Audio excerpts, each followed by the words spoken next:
Pay Afia Chumwa Kaakyire Kofi Frempong Yina Yebesum Yemman Ghana San Yehesa Wonso Obesum o my Ghana na Ghana afan ntoma pa efra Kopem se nundu bebo agudie mu nsam yede bebrɛ sen na da ubon krata no wodi won komofa anopei yede ni nyina bebrɛ yene mampani bedi nkomo. This morning we have an opportunity of speaking to the chairman for the ruling NDC, Andrews Nana Kwesi. Yene no ewo nkomodie anopei sana also yene wo edi nkomo ebra o joining on our WhatsApp platform. Send us a text message and send us a voice note on 020-754-3637. Yako weekendi nkomo a aba no nyasem ketwa bejebre na afi yedisa nkomo ni nyina the road minister and the deputy eba asante ene yewura ebedi nkomo anopei yede ho nkomo no ebebro yeko weekend. Now the issues about LGBT say abiding in Sabeshas president or sign and on sign and pay and also ebedi ho nkomo na amwo hu said the niema etie Kumase impuntu ahunidie ho asem etesen ewo ya santemantemu anopei ye de ho nkomo ebro abibrem abebuo no anopei ye bema onsa aka na wo de atu hofo Keadu gas oven the sheshes man anopei bibia bokode se uyi obi a onu anuane se uyi obi a otopan no ochecheche niema na one Keadu edi nkomo na yabre gas anani oven no na odi aye oniema no se de sese oye no obi bia oni Keadu eye adwuma na ewa dansedie soronko pa wonso eni ne nkoye adwuma na nipa nyina be dia danse se waduane de enya de a emu be hye ebinum ma wo nsuo ene wo nkwan ehye se odi Keadu gas oven no na eye adwuma de a ene ujasi so refi ho kra obeba no na etesenia etie sheshesman anopei insurasronko enkoma. The African proverb this morning says leadership does not depend on age. Leadership does not depend on age. That's the African proverb for this morning. If you are matching, yeah, na Yehoah, on the dini ye na many medini yes, one kwa na what? Pepe. You won't coin yet me a weekend about what dim we did. Actually, said, near my ye. Yeah, the Yamias. I don't pay. I be bring up a buono, you. Yo, I was young for a big bring up a buo yan pay ye de airban or say, I can ye, and you not in fear so. I can ye, and you not fear so. A bay me at yes, sir. And yes, sir, a beer or be any. None in fear quite any moon, and a chair said, what did you, my dear, be shining, sir? Sir, Okendini leader. Obetini aye adwuma effectively na ensunsan so papa wo hwehwe no wonsa etumi aka eno nti ye hye ne so esa na empepi no ya na enkrofo tai ejeje nipa based on their age say asimasi de osha enti adwuma we ya de hye ne sa ontumi nye na wonye ne yie na wo mo refi say eniama binum wo ho aboni beka say qualities ya assess effective leader and also good leader etumi enya ansana watimi edi adwumakuo bi anim watimi edi nipafakuo bi anim edi wonomo akọ bohye asase so ebini se nipakro no obenya abrabo musuahunu obenya nyansa ninim de bekwa ni mu obenya aniswade hunu bonus vision na wanya akokoduro na wachire se wobetumi edi enipadodo anim na watwe wono mo asikwan paso enti se wobi wo sa qualities ya eni ebetumi aka se sani pakro no obetumi aye good leader obi anyini nimfie kwa animu pa nanso qualities amabobo so nyina olake 7 previasa nipa no aye pani kwasia ena wote fie wo de ne ye hwea enye yie then so ebia obebunu bi youth wo hwanwa na ebra obono hunu se niema amabobo so ye qualities of a good leader and as an effective leader no wo bi a entempa utumi de adwuma bi hye obebunu ne nsa ema wotumi ye ne yie afei wote ho a na wani agye se nka me ya agyeje abrante ababa awai based on the age anka me mfa adwuma ema examples bebre wo ho ewo Ghana amanyosem mu enwumanyuma ahodo ya ewo oman mu yetai hu se nipa binum a mampani mahama ba yei wode won matoto mia se regional ministers ankasa ya won mo boa ama wo bu man no won nye enkokora ene mrewa nanso so esan se won wo sa qualities yi amabobo so yinti na adwuma no won ehye sana obi bebie na adwuma na wafa obabunu bi ede no ato ano se beye CEO na hwe adwuma yi so ma me beye managing director bebre wo ho ya me mpese mabubodi minim se wa wo wani tutu fo mo Ghana han wa hu bi enti we extra yen se yen hye ye mankuma mabunu no eden yen hye won mu nkrane ma ye mo obi ani mutia emfa ni pakon fie dodo a wadie enka nanum na no nti yen kame no ade bia enka wobetumi aye nembom yen hye won nkrane sama won feel inferior se won nyini yanti bibia anu akona ho no aka ne ho ahye ne kokoro mu na ene mpanimfo no won nkwai won ni animu dabi yen hye won nkrane se ye hia ne se nipa no ebetimi asua de wane mpanimfo benante na wafa nyansa ebi afiri mpanimfo ne won nam ne nkyɛn won pa brabo musua hunu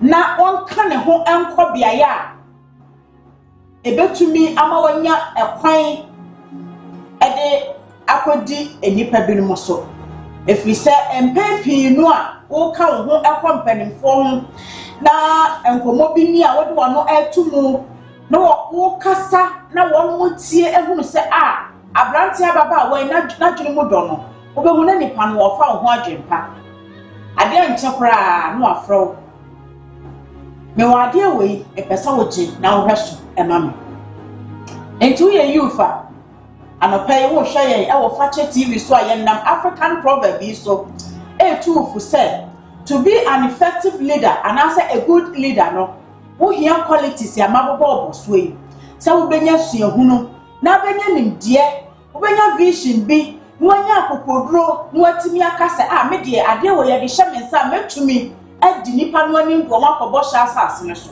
na wo kan ho ben panimfo bebre ya ebema opportunities ya wan kasa wonna enwene ho nti yemfa wei entu ye hofo na ye youth wan kan ho asha sore waka no pay tete ho homa na pusu ho na kase menso mepem akomanim efri se mehia de kakra ne mpanimfo nante me wo qualities ya kachire abobo so emu bi ti mehia bi aka ho amesmet ni abaye a good and effective leader anope ye dase ene wo bre ya wanya na watie ye sempa kakra ye de enamu yi enyina ye de tue hofo a ebeboa na ye maame no me papa no mpanimfo so ye mfantu ye hofo se abre bia ye mpampam mabunu free ye nchen ema wo mu feel inferior nemom ebehye wo mu nkran na se bibi wo mu nto mo ntonkoso na emfa ne pa emre wo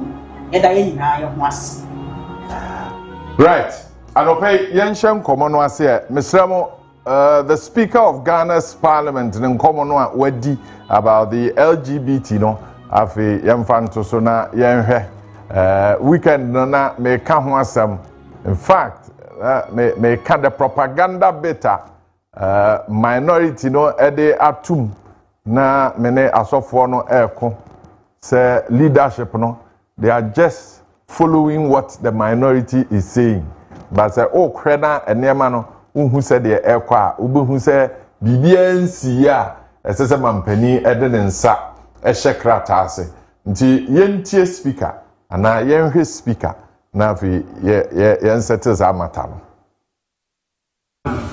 So a number of members of parliament who believe in it decided to promote it in parliament. And you know the things I said before. I'm not a man of words. I'm a man of action. And that is how we got it passed in parliament. But for some reason, the president did not assent to it. That one is his own mangana, not me. I'm sure one of the reasons why you punished him and his party is one of this one. So we started and we processed it. It has gone through all the stages, and the next meeting of parliament will hear us discussing to pass that bill into law. So don't listen to people who don't know what is in parliament. Please, I repeat, don't listen to people who don't know what is in parliament. His Excellency the President assured me that when we pass the bill and come to him, he has stated it before, he was going to assign it. So please, leave the rumor mongers. They can play that kind of calumny, bad politics. That is not what we are here for. We are different from those practicing it. Our cultures and values and principles are different. They know the effect and what it is doing to them. We resist it today. We will not be colonized again. That is gone. It's history. Right. And so that's the Speaker of Ghana's Parliament. Afia. Afia, what who said it here, and say Asofono are being carried away by Didinwa Ewabonten. Because I guess na ye mampeni na sign na mampeni or chewo ho. Then na ye dey akoto mampeni enu na ye so one sign. Or so one sign. Na ye mfa hwe nkoto mampeni anim. Na mejidi se dada no nanka asem yi ededin kakra until sa it is not a priority enkomo no eba ni. Okay. And no, it was in context. It was in context in that mampeni ekodi nkomo wa amanone. Yeah. And ho asem ebae. Nti ho asem bae a oye nchiremu no. And o se emprimprin ya no. Enye ehiade. Na empo no ne manmu no. Ye wo enhyehyeye a ye de yesade no. San hyehyeye no ebekoso. Se ekoso na oman ni nyina gitum se sei na sese ye ya. Ye beye ne sa. But emprimprin ya no. Enye nkomo a ye di ne so oman. Then, as always with us, the media, we project the side that creates the narrative. This is why ngofo amomo anchirichiri mu yi amawa na afi onso wakote echiri. But enye nkomo a ye di no so man se eye nkomo a ye di a. Yes. Ene kodaye. Yes. Enti no ebia senka mampani puti asem no differently a. But maybe and no na make yen yasem. If you've had time to listen to the whole interview, okay. Ube who said sa issue about any priority no. It was to explain a conversation. Okay. Tina make say do baby I adwuma no, but I mean the headline would always what about the one from Felix? So also it's not a priority to Ghanaians. Yes, because again emprempren ya ye di nkomo yi LGBT nkomo ma baby ya ye kasa sisi as a Ghana for LGBT nkomo ma baby ya parliament ene wo ho eno no they are having the conversation inside until to say the speaker can only when they pass it. Okay. Near pass here we know. Yes, so parliament a pass it bill. Until the bill na mampeni. Ekodu mampeni enim na onfa ne nsanhya ase. Then the Ghanaian people will say mampeni eboya no ho ba se oba ono de ode ne nsa ebehye mra na se. Nti aden na ye de akoto nanim na onfa ne nsanhya mra na se. But here ka say even parliament kra ye nwie hu adwuma. Nti ebeden na mampani ya bode so bo se on sign krata anase on peso sign krata. So bono enye on sign ya na on peso obe sign. Me I still stand by Masama Meka say he could have put his language in a better manner. But how else? Is it a priority really? It's a priority ma Ghanaians. A priority ma sponsors. But sponsors no parliament. Yes, and in parliament it's not part of the discussion. Even in parliament, if you look at schedules for the day, schedules for the week, it is not a memo. Yes, but kakra omo ebeye ho adwuma. Enti the president could have simply say ebia ade no minim sa Ghana fo ehiamo se esese ye ni sei na se si ma meme pono so ne ye twan say parliament fo beye ho adwuma wo munya de breme nko a mesan then na sa the nye priority asem no ama me se ho in the interview me hu say ho na all of that interview priority Afia ne wo kan nyina it is in the interview and they say in some traffic na mampani aye ni pabone ana na dey mampani ye de to mampani so say in the first term so say asante de udi gold nyina baha ebe ya ye mpe no say that was not the narrative. That was not the narrative. Interestingly, program no where I was working, we carried the whole program live. One cancer. He did not say that. It was a journalist. And a Troy. And a copy story, no child story, not this house I'm buy. Into almost doctor. Oh yes. I had the it was gold because a voice no bibia babontin. And we because journalist no the journalist was working with the EIB. Ultimate gentleman now and the paintings are air koso asokwa interchanger oko kan say aden na yamfa na adodanko akufu ado ne na president Kufuor amem to no abepese obepe nkofo ama omo akoyeye eho basabasa opombrinya he's that gentleman who did that. Dr. T. And he's a journalist. And he's doing party politics. Oh, okay. Oh, but okay. at the time, he was a journalist. Oh, okay. What I say? Oh, okay. And so, but I mean, sometimes the people who are around, they should be explaining. But don't see a crazy one. Anyway, I don't pay young comments here. Na yenim komo ho again it has to do with Swami interchange. Again it has to do with Swami interchange.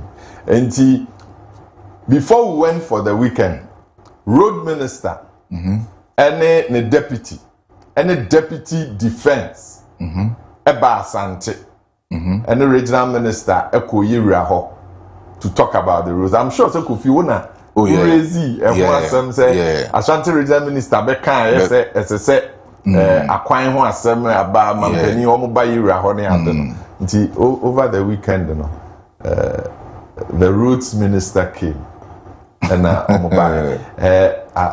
the voice is not too clear, but so clear. Let's see whether we can listen to.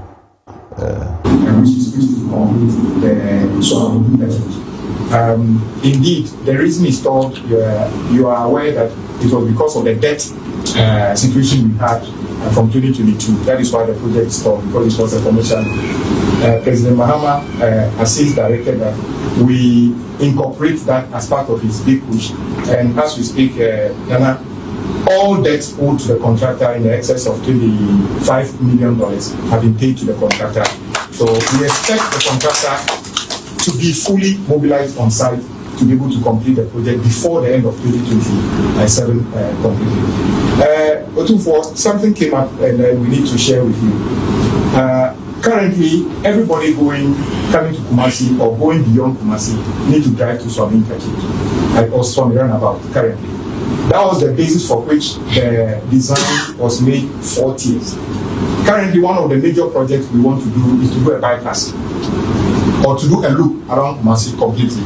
Every major city in the world has got what we call a ring road or an orbital. So we are in the process of designing a complete orbital across around Kumasi, which is over 100 kilometers. The idea is to give opportunity that if you don't have anything to do at the center of Kumasi, you can hit the orbital and go around it and re-enter from wherever you want to enter. As a result, we are doing a bypass currently on site from just after Ijisu to which the contractor is working. It's about 47 kilometers. The expectation is that when that is completed, those going beyond Kumasi, if you are not intending to come to Kumasi, you don't need to come and crowd the Swami Interchange. So when you hear complaints about we want to reduce it, the levels, we don't intend to take one city out of the project. Whatever savings we make, we still have the Swami Interchange and then Mampong Road still not under contract. It's a very critical road. So whatever we have allocated for that project will be spent here. Rather, we are spending another 3 billion to build the orbital. So none of your children, not me, not the President Mahama, will take anything away from Asanteman. Rather, we want to add to it. So our engineers are working with the contractor to come out with the full design as to what it will be, considering the bypass, and we'll be happy to share those details with you in due course. So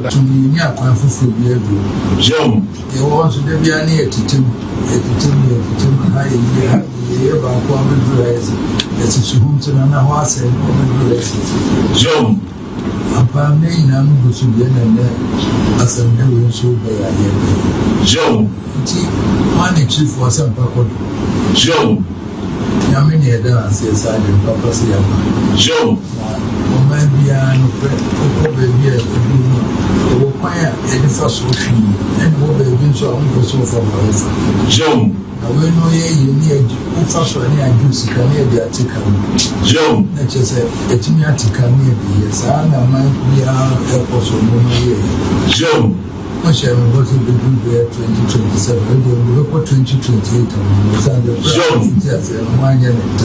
Joe, Mark Bobby. Then you have a program to me for so concrete. All right, and so Afia, any Kofi, this is the conversation about the Swami Interchange Road, and I'm trying to do a lot of clarification because you see, Bibikana. Oh, for Bibi Bubika. Kase na fi. Bubika. Na Mamimbo Minister of Roads Abaso. Onabo Kwame Abuja. Because this was in command Koso for the past 2 months ni say Kumasi Accra Express Road no.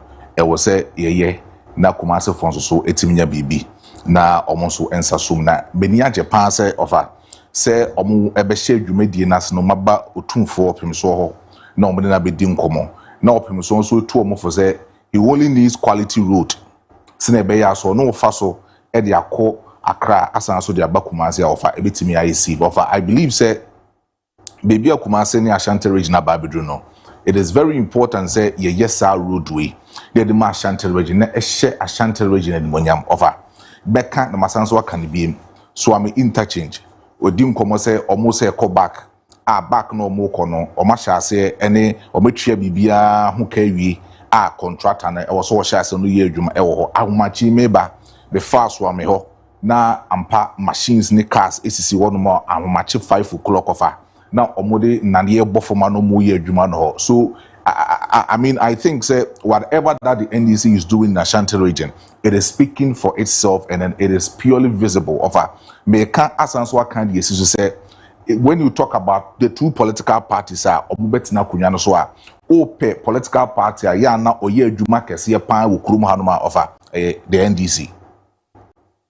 It's not about the NPP. It is the NDC. This is what the Ashanti region needed to see when they voted for Nana Addo Dankwa Akufo-Addo in 2016. They wanted to see Nana Addo Dankwa Akufo-Addo in 2017-2018 having monumental project over here in Ashanti region. But he did not. After so promise here, say Kumasi, obviously, 3 interchanges, 4 interchanges for Kumasi, Ashanti region. He never delivered that particular promise.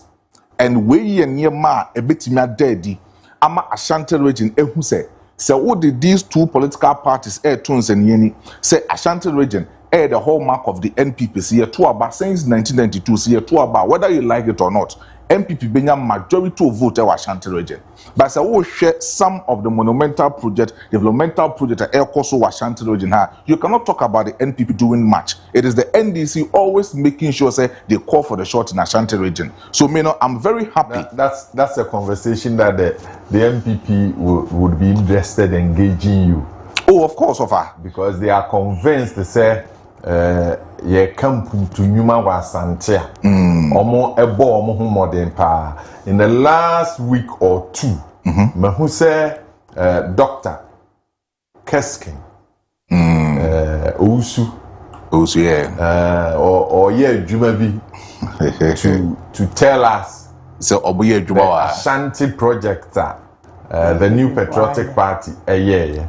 Nti menzo meni edi achiri ebre semuno mehwe no waka wanse nkomo no na ya comparative analysis so they will say monumental yes would again have to situate yes friend monumental yeah ya di nkomo ni evia akwan minim se wo bibia obeka wo ho ane se de opemso eka ye no oso obia ni ho a wo chiri fo asempa kodo de Kumasi fo ehwehwe eno no se empanimfo betimi asiesi ekwan no na yakra behwe na ma akwani abadie aya wano de amo manfo firi se yenim se de so amekwan no atwam Fatachman road no etie na ya tafo kwan so se de eho so etie enti se ene contractor aba site na oye adwuma no a ne kwan so ano no ye de yebenya na nka wo mgusu gidigidi no mawie na afi eho so aye krabehwe na oha ba ko ya na ewo ho ahyase no ene se original plan na eye 40 na wo mo dane no abeye 3 tie ahyase no kra de na aye 2 ena minister akire mu se nye 2 na mom eye 3 tie enti na nkrofo se nti sa 3 tie ya wono mo ehwan free 4 de abedri aso ebeboa asanteman se ne wo mo ankasa ka se so ame ho no eye baabia runabout ho kakra na ho hye no na woma stick it to the original plan na woma de cost 3 tie no ebeboa ti na ebinom ebisa senti minister ba wo betimi anya kokoduro no akire mu akire wo pemso se na se na eti o na mom ya dane no aba bedru sei but wo akire mu ama opem so ahunu se eno achi no wo mo esan aye overpass ewo edwoso area ho ba bi se be ya wo nipa no ntwamu mefa so ame na mfa ayi bi amane mfa hokra obetimi so amane ekwan afa ba bi fofora eno so ebeboa afia me eho na ema edu ba bi a na minuanom MPP for titiriw ne wo mo a wo ye members of parliament no se omo bakure mu na omo di nkomo bi saa ya na areho on se yen ya ye kuroma ne de ebre bia ne ye mpanimfo no e ka ho asem no na ya fa bi na ye de di nkomo sa but se eba won wa wo mrahye bidwam ene yen ya ye nsentwere adwuma no se ye di nkomo no te se de ase asembia enna ho but yabo yesiremu na ye ka ya na eha kakra MPs no a omudi nkomo no and yen sitting member of parliament Bantama MP osan ye roads minister yeah said you odi ne nkomo no it was as if aban a alter ekwan no na womo ye ekwan no said yes so omo ye no ena aban aba na waka kire ne ho se oh 40 no ye nye ne sa na ye be ye 2 tie the question we should be asking the new patriotic party ne say His Excellency Nana Danko Akufo-Addo eba asante ebe kate sword for Swami interchange. We were supposed to complete the project before the tenure ebe end. Yeah. Yes, our program nase. And yenua pani Dr. Matthew Poku Prempe Napo.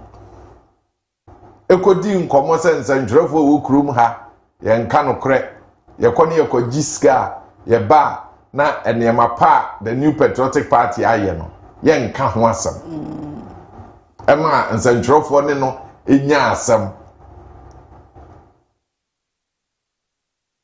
the new patriotic party enkan kire ye wa asante se omo share Swami interchange no ase ampa omo free ho no na ye nwie Swami interchange but omo betimi aka se sika sei ene ye jato ho na ye de be ye Swami interchange no ansana His Excellency John Dramani Mahama ebe fa akonwa na se MPP betimi aka sa a kire yen dia ene ye na ye betimi ayire ena ban yi se sika da ho nti se de etie no monya ne saa basamo kono mo anya sika contractor no ede ye adwuma no na se aban a wabai ene ko pesika na ye de ye kwan no a obviously ye be pesika ebetimi aye de ye ho be henhan yen wa asante na won a ewo so ame no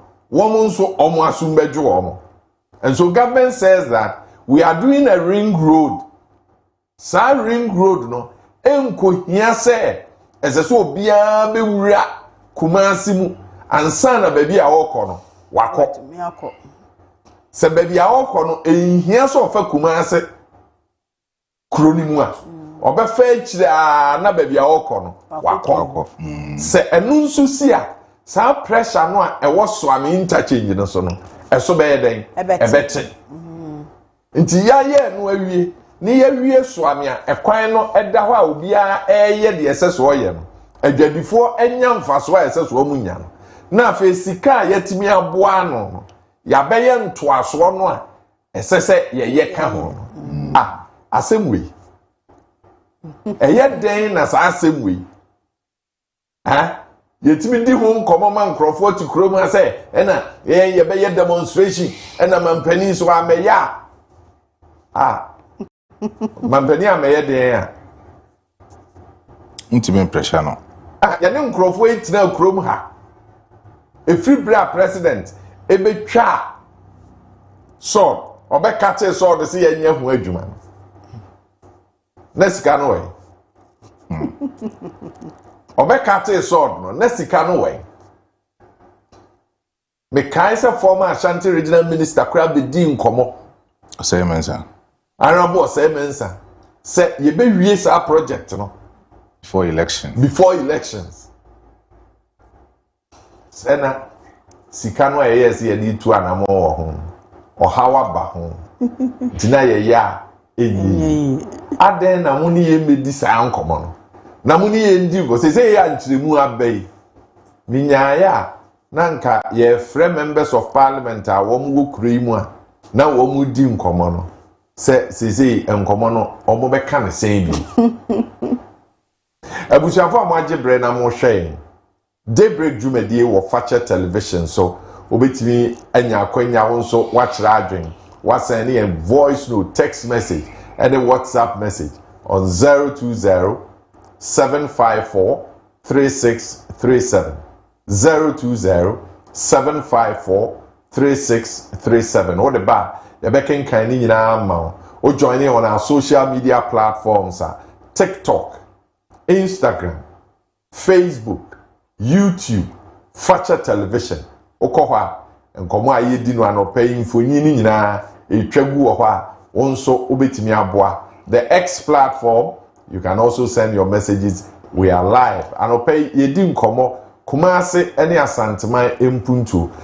Afia baako a mepese me pagea tum and now what I'm trying to look at enema esi. Okay. Nti mepese me ko to Ashanti first. Mpesa me call to Ashanti first. And bibi a me hu ya, e ma me bisa me ho say na Ashanti first no. Se na tie dia, se ne yentimi nkasa regional minister ene na pamfo wo mo ho modin. Because I read from Press One Media. Press One Media for your narrative be. In that narrative, almost say Ashanti first, no. MTN for sponsor. And immediately I said that and it's a narrative a double team. It cannot be a negative narrative because for a project of that nature, nase unya a big telco like MTN. Say mujumedie no yen yede yen ho ebetwitwi dwumadie no amudi no na yen so yenya somfa so obviously enye programmer eyetra because I mean for any sponsor say opese ode no ho bata bibia or her mileage or her gains onu nso benya. When I read the story I said and I said adie I said ye ho abro e fa kwan a ye nyina ye fa so asem no e ka ho asem no and you know criminal you are doing because I have seen a number of things happening but bin so a ho da ubo no e wo fom bia ho da ubo no e na ma asem bae because yes there was a lot of activation on social media but the bia masem say people come back to the traditional media to get validation of a name na ekoso was social media no so no it will be be from say we hu ade o social media na eye no kra na say eye no kra maybe what the regional minister any team no eye adwuma no was supposed to do was to engage the traditional media as well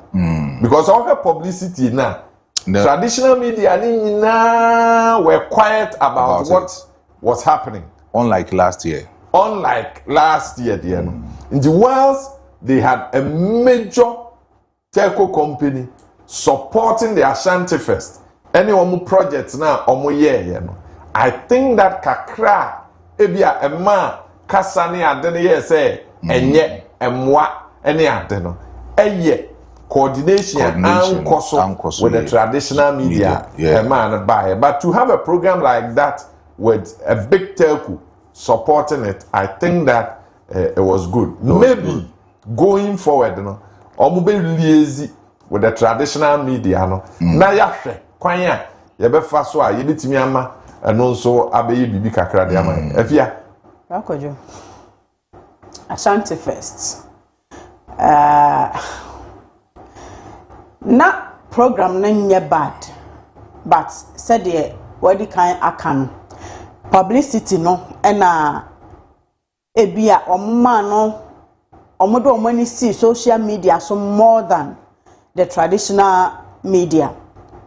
Last year na say euphoria ne was so pa because ade bia say oba beye made in one no a obia enim what to expect ana de eba enti na asa ho keka e was soro ana obia pe Ashanti Fest no de atwemu ene de ebefiri mu aba nkasa ahwe. Last year wo ma yewie and then this year to Ashanti Fest aba ade ba ko a me hu ne se ebeye bibi sonko aside last year de no sa art festival no a e course wo edison asokwa omo say overpass na interchange asokwa overpass okay yen kan so enti eno no say na metimi akasa afi eton Ashanti Fest ne pa because eno no de eba beye ade asoronko bi yama nkuma chance so your makosua wo school no omo so meda no adi enti na ma afi de no aye bibi soronko but me aside sa we say no art festival no ededede bobebre ba ye traditional media and social media no niam ahodo aka omo ye nyina kora me ntem because the drama any idea a course so I'm sure say cultural center right. No. Cultural center there near CCB food auditorium. Bazaar. Food bazaar. And CCB auditorium. Auditorium na omo ye. Enti asa won shada ehunu sene de obono etie bebre. Wonam social media ba ku bia no akọ flash social media nipa dodo sen. Na wo mutimi to data time bia ekoho but senka wo mo do mani see traditional media ne so yia enka ebeboa enano afronita ne meya wo mo ba ye ade ne ye fe kama enso enra ena mitwa mu obi status na me hu se afronita kora ba kuma se ha enka maintain baby ya enja afronita ba ye program e call so de minim ho asem bare bia enka wo mo ma publicity no every social media kakra ena ebi eso traditional media no so a enka nkrofo kan o radio TV so for tena se ane yenso ye kan ade no enka beton program ne more nonetheless honorable minister waya ade ye nipa be ya en wo ye no wama Ashanti region enim abanyam wana Ashanti Fest so aton region no a me gidi se ye nuanu ma diaspora ene abrofo nyina ehun se there's a region e wo Ghana at least a drew Easter ukoho a eho so anigye wo ho said the nkrofo di Easter baby a agidi yenso ama Ashanti Fest aba asetena ama afeso ne ye kwa akodi Easter obi ekọ kwawu no obi so ebeba Ashanti region na wo aba be hwe programs ahodo a wo ma hyehye ahye Ashanti Fest enyina asenti honorable minister waya ade na mom ye kọ yanim no nyame ya adoma afi ebeba no omoma publicity no free social media bebre na enko traditional media no na obia entenka na baby a wo mo ye we da wo mo ye we no nipa nyina afa wo mo ho nhyemu bi na enye krabehwe more ensene afidi. I think that Mijina Sakwen so na mabo the production team showbiz fache showbiz for no within that period no the production omo eye discussions ahoro a omo ye for and against the no. I mean, if you are looking for a media house, omo ye publicity so our program no did a lot of work for them. I mean, me who push a regional minister and so ebehe the other side. Yeah. Me feel say there's a lot that can be done. A bit me a project and near man was said yeah. But now what you afia any coffee me concentrate on ahunidie sanitation if you know ho asem no me hu niam bi weekend yi wo kromo a say yetwe regional minister and KM chief executive no wadwen esiso because niam no ye ni nyina na afi said the ahunidie tie no enko yi a say na watwe ya mu nso na minister KMA chief executive because omo be provided and omo beans ni ade until this week would concentrate on ahunidie hu asem na video no so beboa ye nkasa so said ye befa so a ye bedi ahuni abusiafo uguso a wo hwe yen wo Daybreak fache television so enche agudie mu nsem said ye tie ne ye de bebrɛ Arsenal for ne de emze udi omo animu enye udi omo achi enye udi omo nchemu nso a na aye bibia wo ho ye dan yen ho ye ba ye de agudie mu nsem ebrɛ fache television so na wo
Sani e kanu ntimi misa se eye no ba wana ka ze me won kwan de Yehowa ne yen hwefo na hwi nya ye ade ahia obi on o ade ahia ye nyina em ze obe ramo Ghana ya ye wo na we kra na nye sport kra Ghana nyina wi ase kra nyina se esi wo obi man so a yenso yedi ho abobo nti se esi wa ha migidi se wi ase nso ebedi ho abobo ede pote na esie Ovem zemra from 10 p.m. na de ba enimoni anti asem de Ghana Ghana Premier League Monday 29 Brekum Chelsea Ram wo Summer Boy para mo baya be Ram bibie ni go so ho no na ezo mo du ono ma ze na asem ko fo bi ato ban ye ma kwan ma obi twem a na yi ma be sibia ti omo ye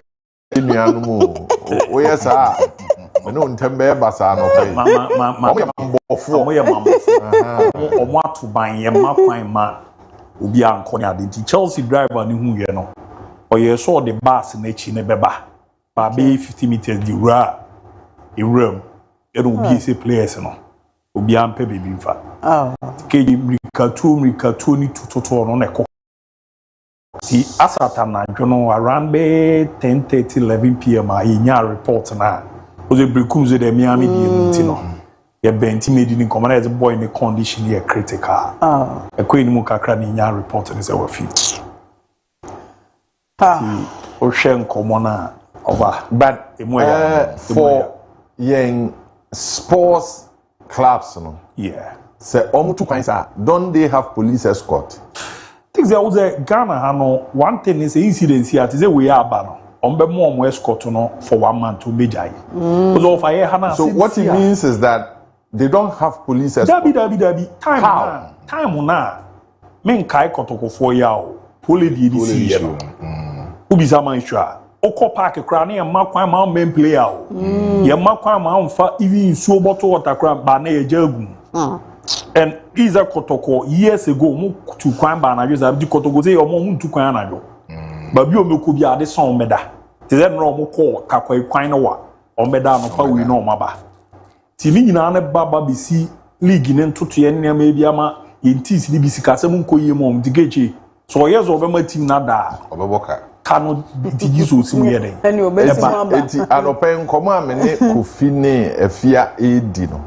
Afia ehana esese nkomo ne ba. Esese ye priority. Yes. Sad discussion. Esese ye priority. Esese claps no. Esese claps no. Edi ho nkomo. Na monso a moye agudie hu nsem no. Mudi ho nkomo. Fi se ba bia meti ya kan ye hu yi. Esese ye guso kan. Fi se other people, ministers have security officers who are with them 24/7. Omo to omo ka mu a omo ne omo nenam. It is a clubs no to kwanya. They should have police escort. They should have police escort. Said the be ya bambo because adwuma no omo ye no. Omo bo match ni wia. Yeah. Say omo free baby omo wo no. Eba. We are not even in a system where clubs na host to omo no. Ewo facility a. Yes oh, monna na anopa mo akọ. Say eye ka ema team no. This say eye ka ma team ne dia.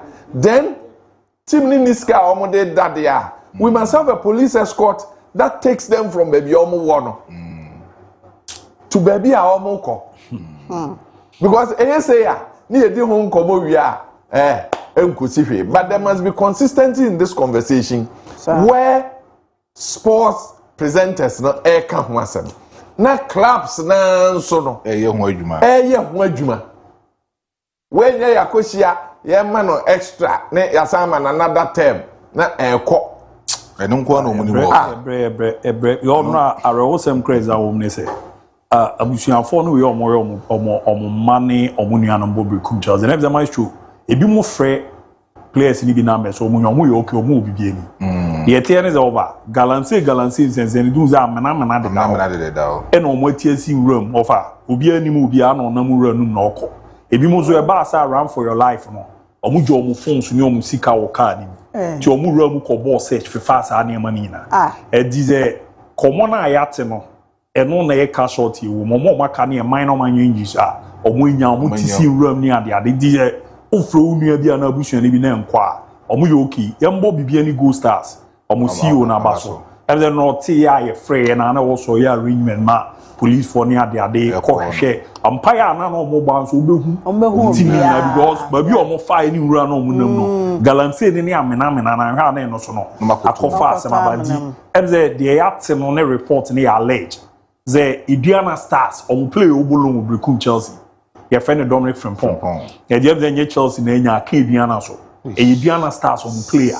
And omo de na malo no ba second round ya. And na onini e na nra no ntie ne jeze na doctors ni ye bia. Eze du bedu kra no mpeso omo de ne ba kuma ase. So omo ye nhyehyɛ ne ye bia wi ana. Over ofimu na emeze asem na rehu ye papa. Ya ye ben no.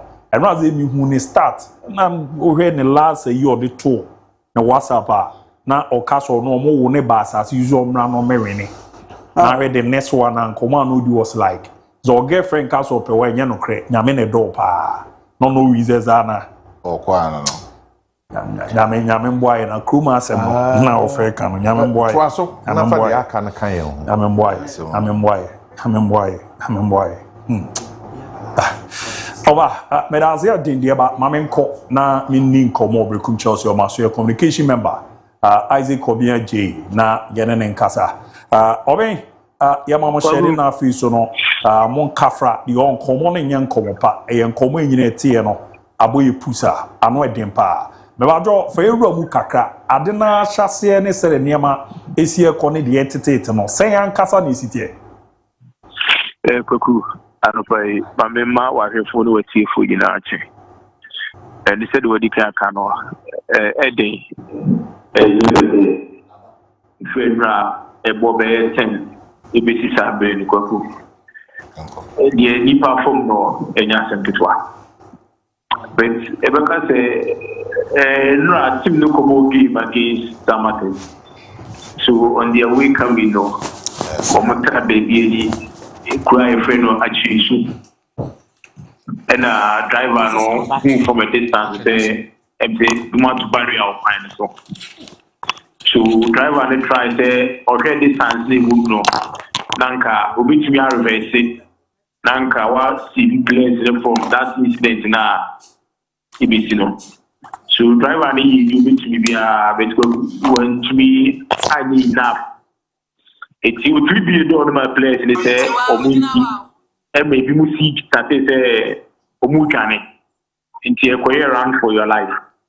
So in the course of say omutwane na I'm Robert so abey players no enti eno no mututu a ebikoka abrante friend Dominic Frimpong diti ema oda hope because of say na obi gane for the life you know obi adwe anye den ankwa abrante no so enti the only player make us who say oda ho e Prince Anane because no na be abrante no enti later mudwo kakra yihuwe na yihu e find out to say abrante Dominic to akana police for edina kopi mo baby edi government hospital en kokuna yi make arrangement senka anadwona na yetene beba konfanochi in the course of say prepare no around 12:25 and Dominic ifimo enti baby any go start in paying for so be kan yo eba sin ho eba bas no be far place ni emani nyina di team no go hotel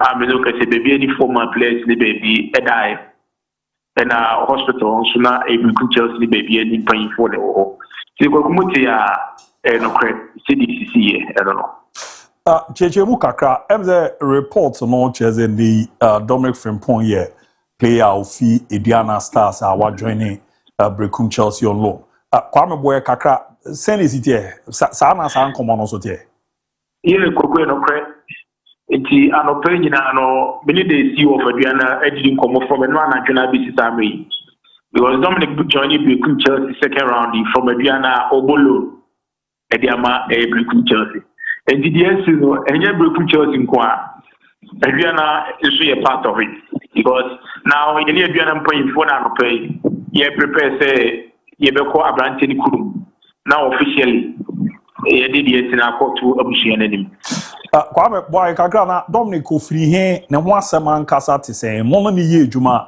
the second round dia na ene ya wa fi mo de be kai no say na ho community he fa apoti no fi kokuma ka Dominic ofiri asinfushu Dominic ya asinfushu ni they only atram aye adwuma da nti atram akola no and one thing make us say Dominic ye adwuma we be kai Dominic the quietness one player make us be just on pekasa by Dominic how do you saw them could share Dominic and one thing that Dominic be can be Chelsea team no no because now we the kind of goals are no and you have to folk o share you know the shot our boy against has to folk the top of the day that is Dominic the power the strength or the better the Chelsea team no now you was one player and you're lucky no way anymore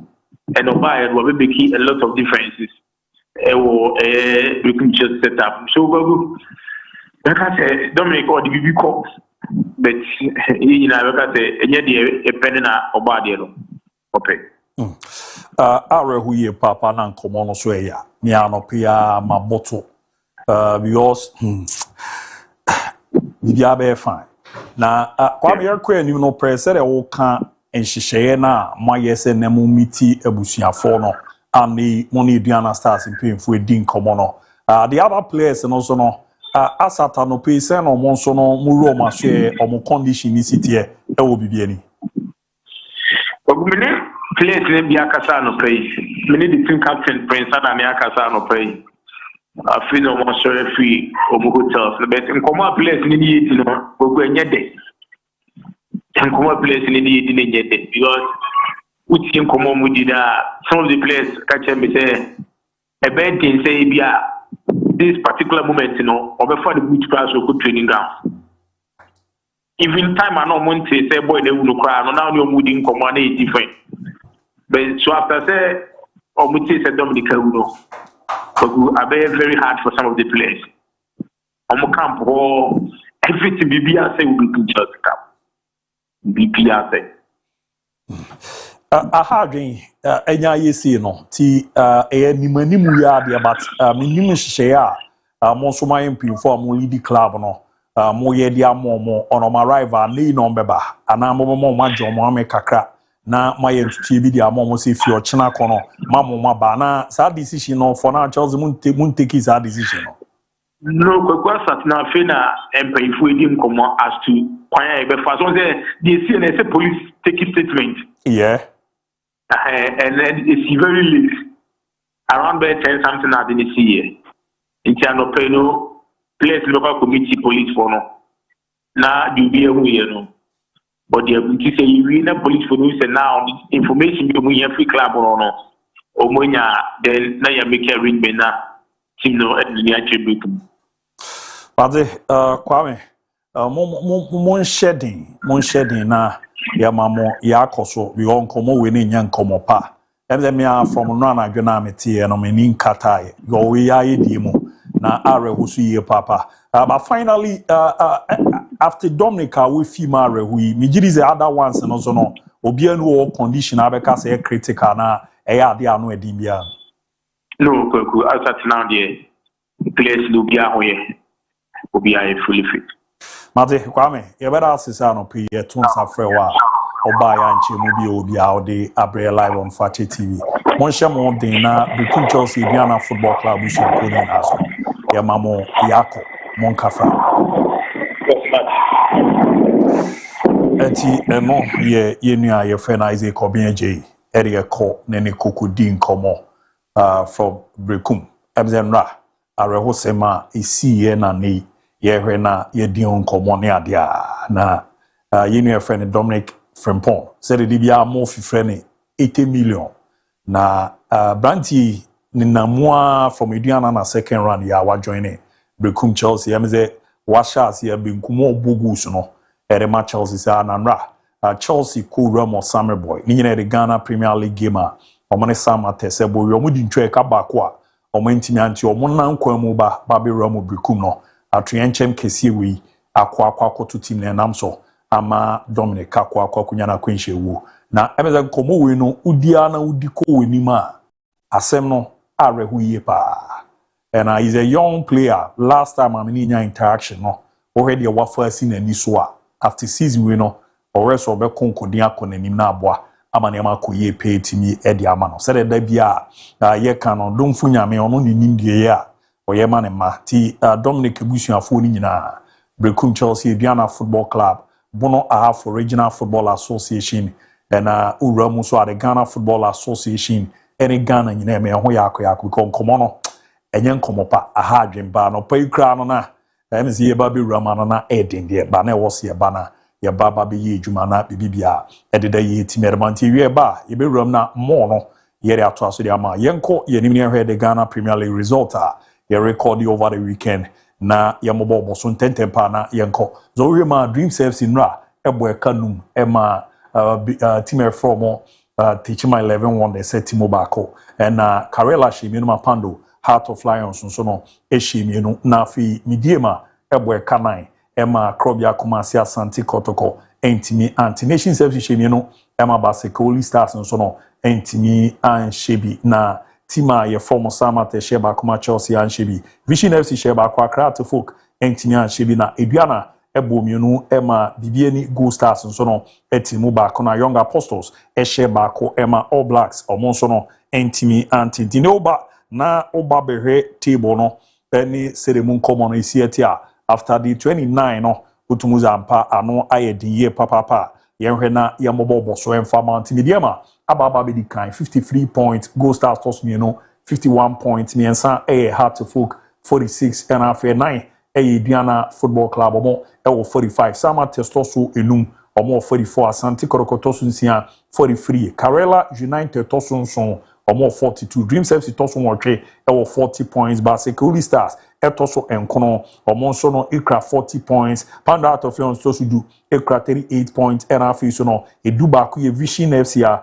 omo nso no ikra 38 points edunum edumienu Nations FC omo ekra 38 and afei no edumiensa eye Bichem United omonso ekra 37 Young Apostles etoso edu9 omo ekra 36 and afei edunum yeso Edo Blacks omonso no ekra 35 Bekum Chelsea toso edunsia ekra 35 for United etoso edunso a omonso no ekra 30 points and afei edu nwotwe no 11 wonders omo ekra in 10 points onze niama enkoye ekra entimi emfa emomo ano idea papa etimi ede amomonti esa pepe era mun komono esi eti ede honsem no eromo so no etimi ede amanra rena na eye massive wineko ede ma media after the game coach Ibrahim Tanko Anyas say na wedi nkomono ede ache.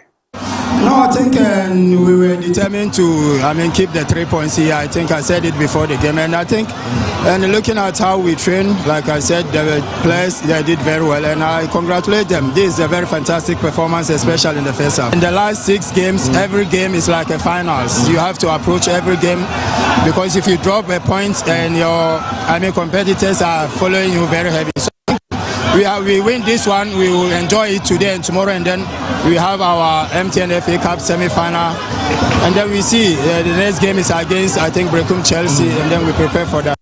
No, I think we were determined to, keep the 3 points here. I think I said it before the game, and I think, and looking at how we train, like I said, the players they did very well, and I congratulate them. This is a very fantastic performance, especially in the first half. In the last 6 games, every game is like a finals. You have to approach every game because if you drop a point and your, competitors are following you very heavy. So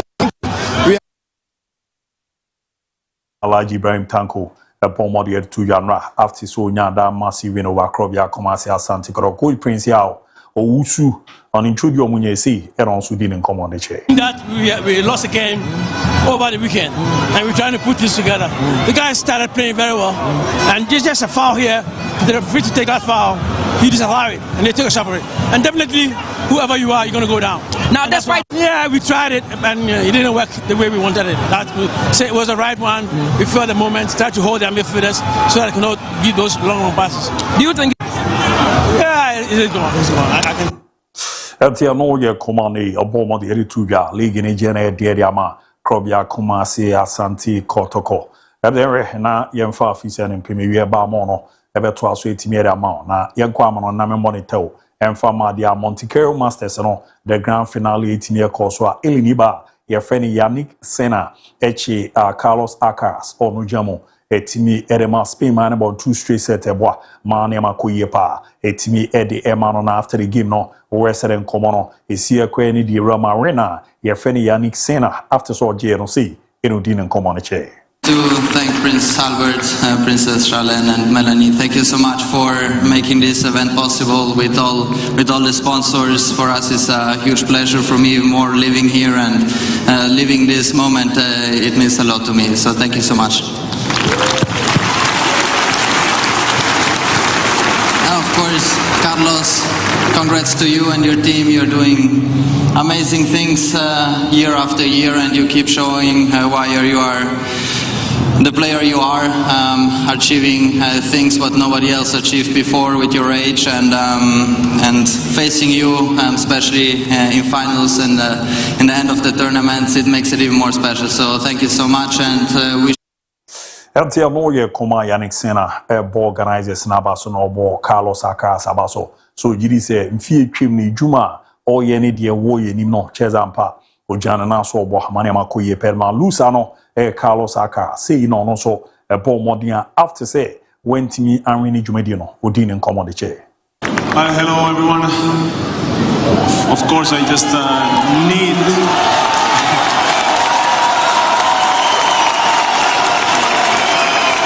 Of course, I need to start with Yannick. I mean, it's impressive what you're achieving right now. As far as I concern, just one man in the open air. I just want, the Suns double, and then Monte Carlo, and you are the second one to achieve. Like it's something incredible, and I just experienced how difficult it is, to make that happen. Koma Carlos Alcaraz Bomo de Retuga Tinaz Mame the latest ATP ranking tennis deɛ no ɛne ɔbɔ mɔde ɛwene Monte Carlo na boa ama na ɔkyɛke ne points na waba bɛnya 13,400 points ɛti Yannick Sinner na top 10 ranking ATP no waba bɛda first and he will sign Carlos Alcaraz so ɔno nso no ɛwɔ 13,240 point na hwema Alexander Zverev Germany ɔno nso kura 5,555 point and Novak Djokovic Serbia ɔno nso kura 4,710 points amun komo no yɛdi Remy Timera ma the CAF Confederation Cup mame highlight no na kɔfɔ enjoy Zamalek ɔmo na ɔmo kɔ ekokunya no wawe izaze ni abibrima no yabɔ yɛn Confederation Cup na amana kɔ akwa mo the semi final result yɛ record yɛ no Friday no CR Belouizdad and Shibia Zamalek kɔ Ekobo meka bako Saturday no USM Oje omo anhyebi am Olympic Club Bisafi enso ebo modi omo anhyebi ntino return encounter no Friday Zamalek ebo CR Belouizdad ewo Egypt and afi no Sunday Olympic Club Bisafi enso ebo USM Oje NTSA pepe edisi etiero fiona hwe the CAF Champions League na semi-final matches no result eno nso ye record ye no CNC eko e Firebat ebomi no ema team from RSB Bekan enso entimi anshebi nanra Esperance etna Tunisia ema Mamelodi Sundowns Masandawana the Brazilians of African football and South African football ekokobom eka bakwa omo entimi antitiano so no niama dida dia Saturday second leg no ebe Mamelodi Sundowns ebebo Esperance for South Africa and RSB Bekan so no ene far about bobuko no ene de bebo eni eboa ma niama dida ye pa letimi ede emomo a munsem no ye di ewramu so no etimi area ma yemfi ore enkonko the English Premier League no result you're recording over the weekend. Is as the Moyede. Is about confirm say Man City every name matches in Obeji League, you know.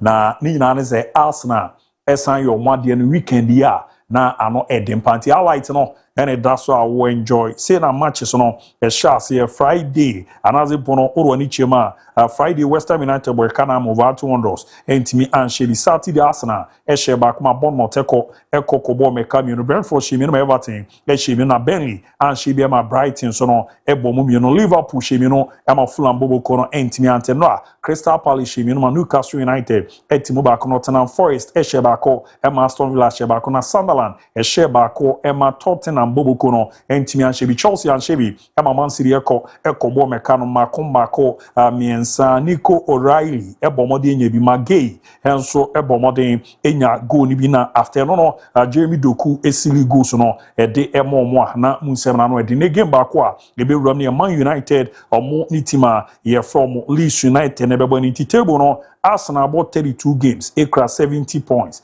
Man City about 31 ekra 64 points United toso miensa 31 omukra 55 na Aston Villa toso 9 32 matches omonso kra 55 ts apepe eni sietia emunsem no ye di ewramu so no etimi ede ama kama penufio na uramu ewo the Spanish Premier League enozo highlight no for the beto so na mabomodi enjoy Friday no Madrid trans ni Girona eye 1-1 matches anra ye record and Real Sociedad shemiensa Deportivo Alaves shemiensa Elche sheba kuma Valencia entimi anshibi na Barcelona ejomo na so bweka na ma Espanyol etimu ba ko Ferran Torres enya 2 goals Lamine Yamal enya 1 goal na fi Rashford ebomode ere ba ko epi so Sevilla ebomi no Maretico Madrid bobuko no etimu ba ko na ano edin ye papa edin La Liga nso no ba eba be home table na Barca edi kan 79 points Real Madrid toss me 70 points and Abiare etoso miensa omo ekra 61 point ano edin ye papa na after Real Mallorca game no and on the field of play no here no more fans in EDD is as almost striker ye friend Vidrat Muriki or no efimo o Kosovo mpatemono omujirize juma no boy ma club na no edin onya 2 goals 18 year mo ne aka 2 goals pe na La Liga Pichichi awo no ya Kylian Mbappe na after the game na supporters ne jeze yemfa Ballon d'Or ma kwa ne zaze juma wa ye no ano edin say na feeling no is yet here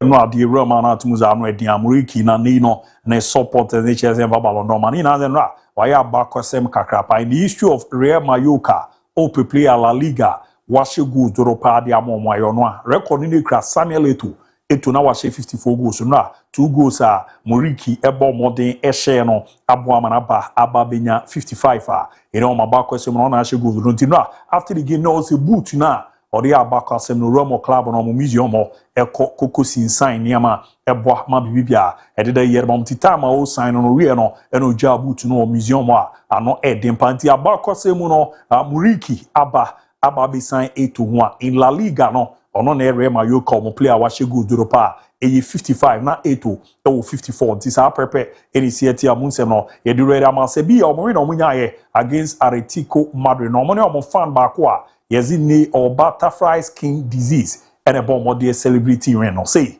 ena na eti o mo dressing room. ¿Quieres venir conmigo al vestuario? Vamos adentro. Venga, a disfrutar, venga, ven conmigo. Grande, mira cómo está.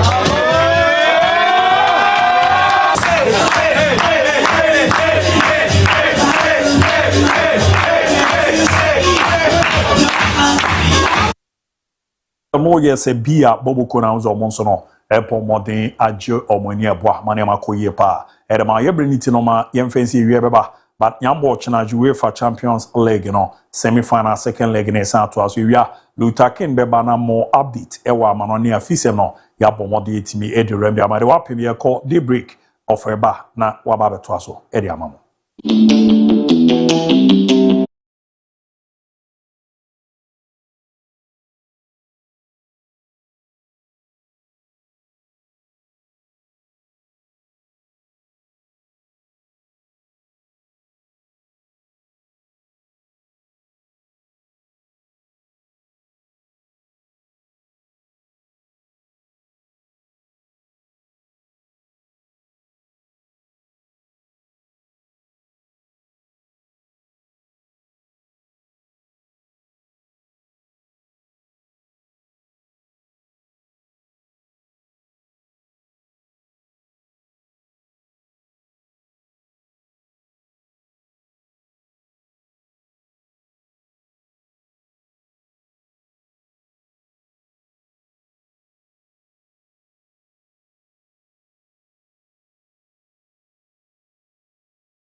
metinam biem ede ama ofa Kojo Marfo na edi dwumadie no kama pa ede ama anopenka bibi ekoyi o but brekum Chelsea ho nsensem no na ama ase niema slow down kakra niema isi wo Ghana football no mu na enye kra edi kanka ho nsem bebre from na Napoli incident with Kotoko and Insu Atreman and then so no akwakoye brekum Chelsea ho nsensem but anope Dominic Frimpong on we loan player to Brekum Chelsea from Aduana to Brekum Chelsea no me yemfa shedding kese pa emma de busua na Nyankopon enchichire omore emre wi mu no enye mre a chese no kwan senka ye kasa asemu de chire omo wo senka ya ka chire omo se oba no ya ton no ye de no e kwa brochire memu amana kosi akandi ama big club but ankowi peye amfa momo eti Nyankopon na on chichire omore ewo emra diwum but my front to him say emre semono exactly 8:30 yani the regional chairman the Ashanti regional chairman for the NDC Augustus Nana Akwesi Andrews ebedi enkomo osanso so board chairman edema intercity bar star coaches ono no yene bedi enkomo ewa ha no fa Kojo Marfo no be interview no now so no wetimi enya ochefa edi efremo but bomodia na fa was WhatsApp text messages no your line so my 02075436637 fafa so my ni ndi nkomo kama already or text message no at the amount so and now what the your Facebook line so in kama etimi at the amount you tregu Facebook Fache TV on Facebook also on YouTube na metimi reading kama at the amount ewo ahanom emrena yidru no we are moving straight to the newspaper the ready enkomo kakra ewo ahanom na I will start with the guide na yidi enkomo ewo ahanom and the Daily Guide says that the Ochiman strips a tresohene of courtesies and US court okays convicted ex-Maslock boss extradition that captures Madam Sadina Tamaklo Afenu on the front page of the Daily Guide. And also Otumfo had spoken on the front page of Daily Guide and he says that ensure quality Accra Kumasi Expressway project. That is Otumfo speaking on that. And also two jailed 55 years for robbery, all captured on the front page of the Daily Guide. Krata no enkomodie no ase anopai na wo hwe animu a wode nsem bebre na aba maame Sedina Tamaklo ebre bi a etwemu na nka wo ye panipa ya woda Maslock adwumako no ano eya hwefo animsem di nasem se enka wonmo emfa no nto afiase nsem maame no woni ha na wote America abrochimam nti nasem no ekonkon ho na yakasa yi enkra efiri American aba ene se won maji atum se wo be extradition chese maame no esese won mo bonachi na wode no eba Ghana ha na ne kwadu ya wo modi kan dia tentam no wa ban mu no oba no obegina no enti Daily Guide obokrata no abo amane se US court agi atum se kane Maslock pani maame Sedina Tamaklo womra Ghana na wo megina na sotwe nyina ano eho amane eda ha na mane afoforo ya Daily Guide ebo anopai no ene se ukopiem ewo oche man mo se etwere so hene ankane a no oye etwere so hene animonyam ene eniama hudo bebre ya no owo na ye courtesies no oche man se waje afri ne nsam ene se ebia wonomo edi anidie ni buo ema no se twere so hinenti no bi eniama hodo sononku bi a ye privileges a wo benya nyina ne nsa enka biem eno ocheman na abosa amane yi ama Daily Guide ede ho nsem aba otumfo osetu ababio asantemanwura otekokko ene de etu yewura governs Kwame Agboja osoafo ohwa akwan ne akwantempon so anim se wonomo enhye swami interchange adwuma no wonomo be ya meho atie wonya adwuma papa ya santeman nyina ebenya so emfa so enu achi Kumasi Accra Expressway no so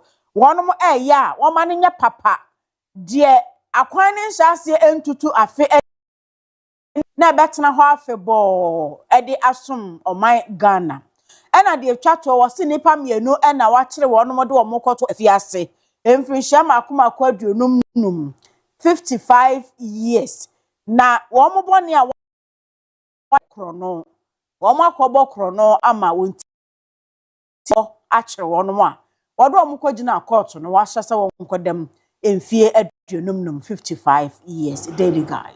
And we continue with the Ghanaian publisher, and then it also captures the Minister for Lands and Natural Resources, Honorable Emmanuel Kofi Boa, here on the front page of the Ghanaian publisher. And he says that Heath Goldfields puts Ghana Trafigura on edge. And also the other story says that Dr. Lawrence Tete's hypocrisy exposed. And the other story on the front page of Ghanaian publisher says that the Geardec CEO accused of favoritism. And just like we announced on the Daily Guide, it captures here and it says that Ochiman strips a Tresohene of title, all on the front page of the Ghanaian publisher. The Ghanaian publisher, the Obokrata no ba ene anopaya nsem a wode enam no doso. Nia edi kan ye kese pa mono.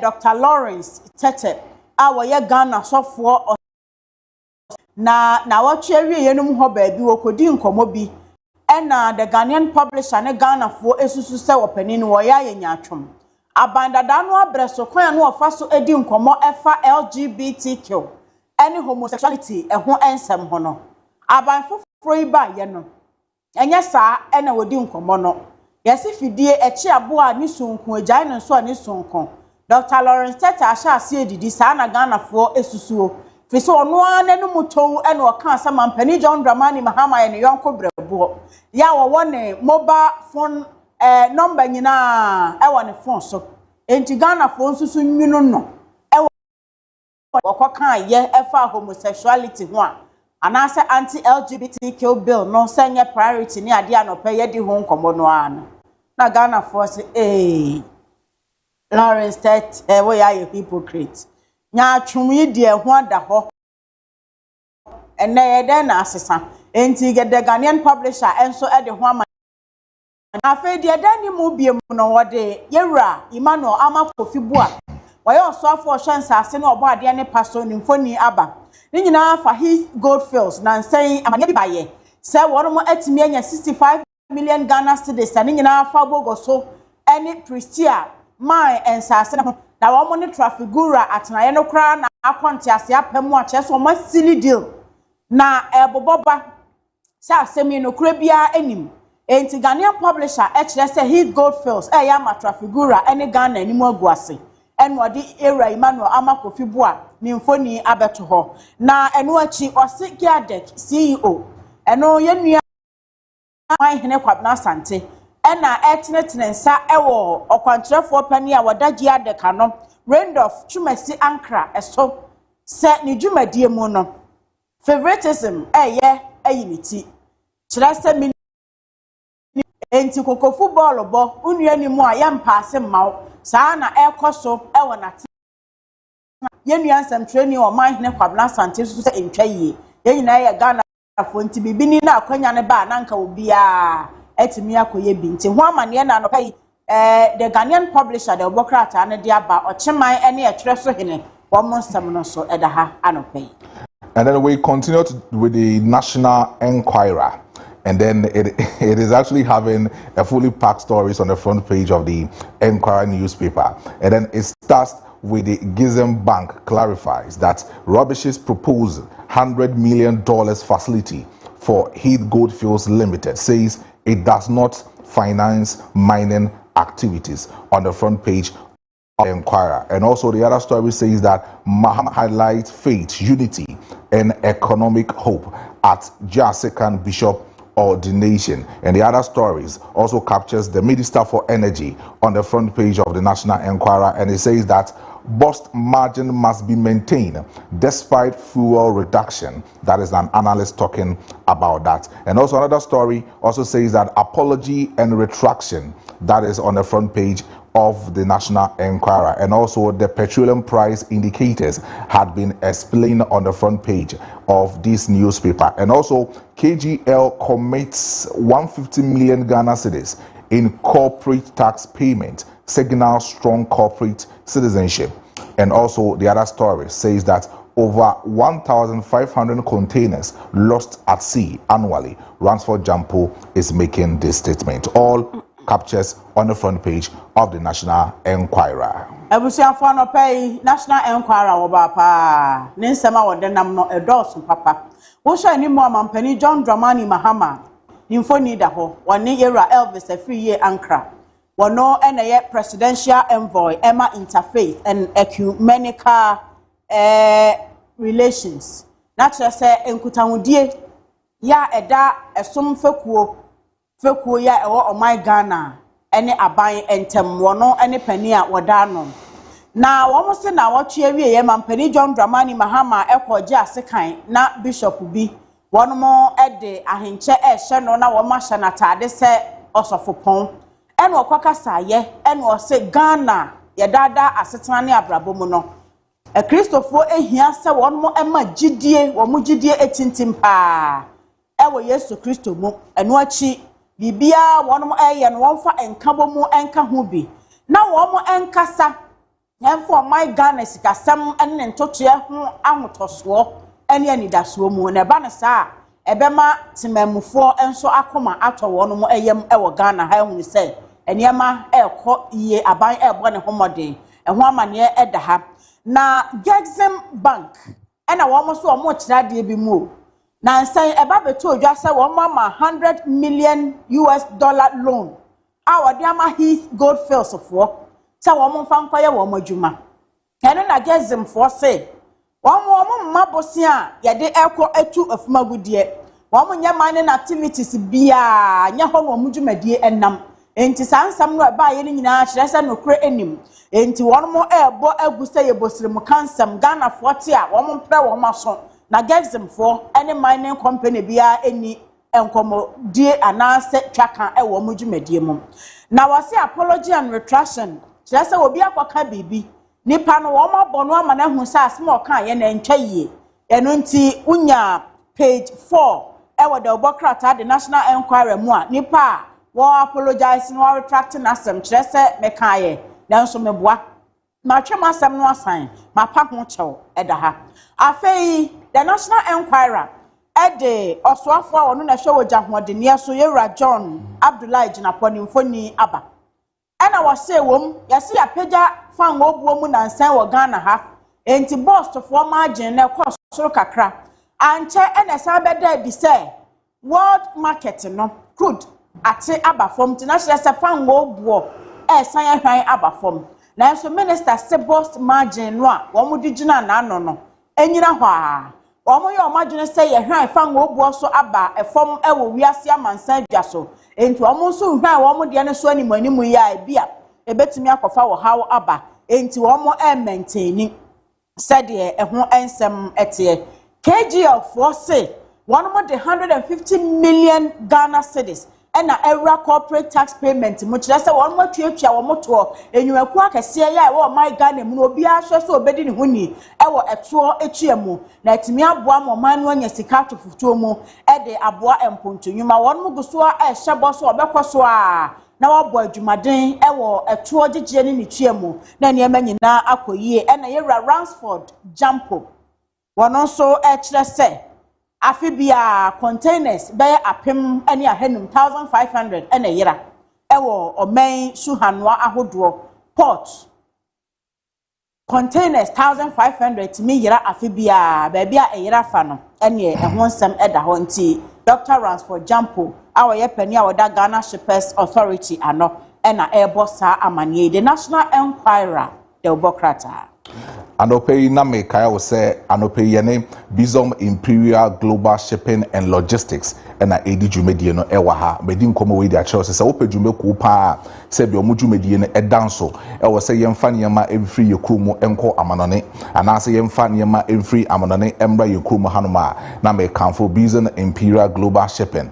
and Logistics etimi edi aman omodie ne se omo ye legit omo niema omo de babia na legit it say a car fridge, television, home appliances, se bibi bia pese odi free amonone ede ba yenkru we mu no e wo se okọ basin for ho na ni omu ekodi nkomo omu promotion no ekoso din asamre no akoye bibia ewo ho enti ko na ni omu enkodi nkomo and the voice cars na se bi you change steer from left to right from right to left no omu edi gina the amount na omu timi edi si containers mu edi amount na atimi abedru krum ha kama na bibia timi akoye enti betimi ehia omu ewo tema community 2 ewo Accra ubenya omu ewo ho no sanso so na Kotoka International Airport ubenya Bizon Imperial Global Shipping and Logistics and so ewo ho de chem so ewo Kumasi ya ubetimi enyomo ewo ahanom so ewo ho ubetimi afro ewo mo phone lines we so 0246 760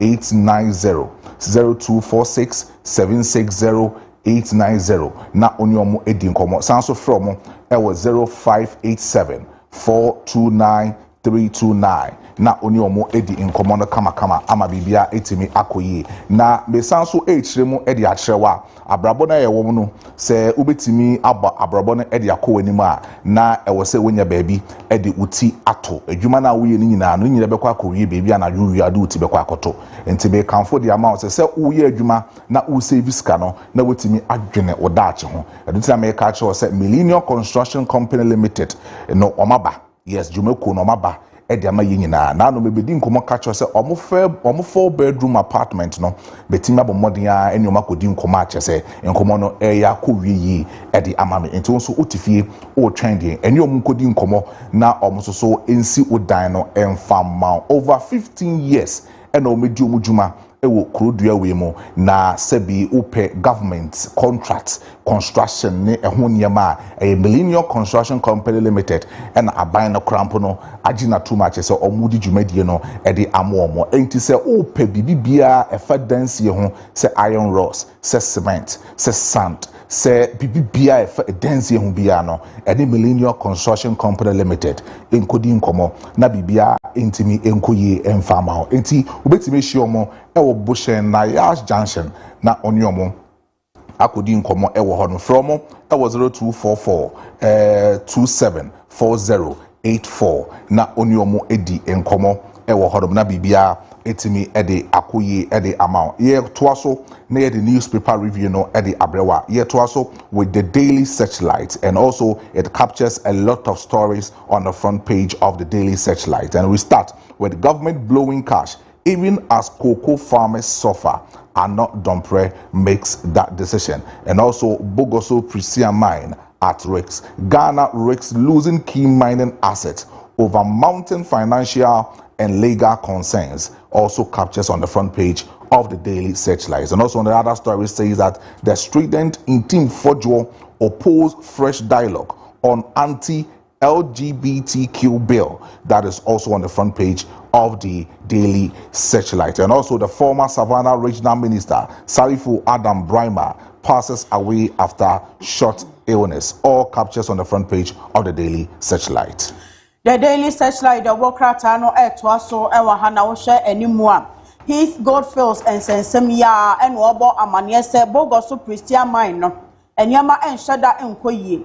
Na said the nansen legal battle bin masha se koso ewo ho. We se me na mekwaje contract me adwumako aseme ne yesensan ye adwumako yi so ba bonte a wose me media menye bibia o sa na Gexim Bank for so ba bonte so mo ne Heath Goldfields for ni twakan bia enti ama ensam no ayekesene na won mo kire sen ma bia ne ma kika kro no ansha da chibi na oman Ghana eba abehre Pristia Bogoso mine no esign legal battles binuma eboboba ebo sansensem no obi anim ba bia court nsem no ebekọ akowie Yera Frank no Dompre minority whip and was say more NDC aban What to sika go blow cash ni say ya sika na wo hopa so yi na ni amagana kokọ akuyafo say wo tuama wonom no wontua ena daily searchlight aboho amane na wo say Reverend Intim Fojo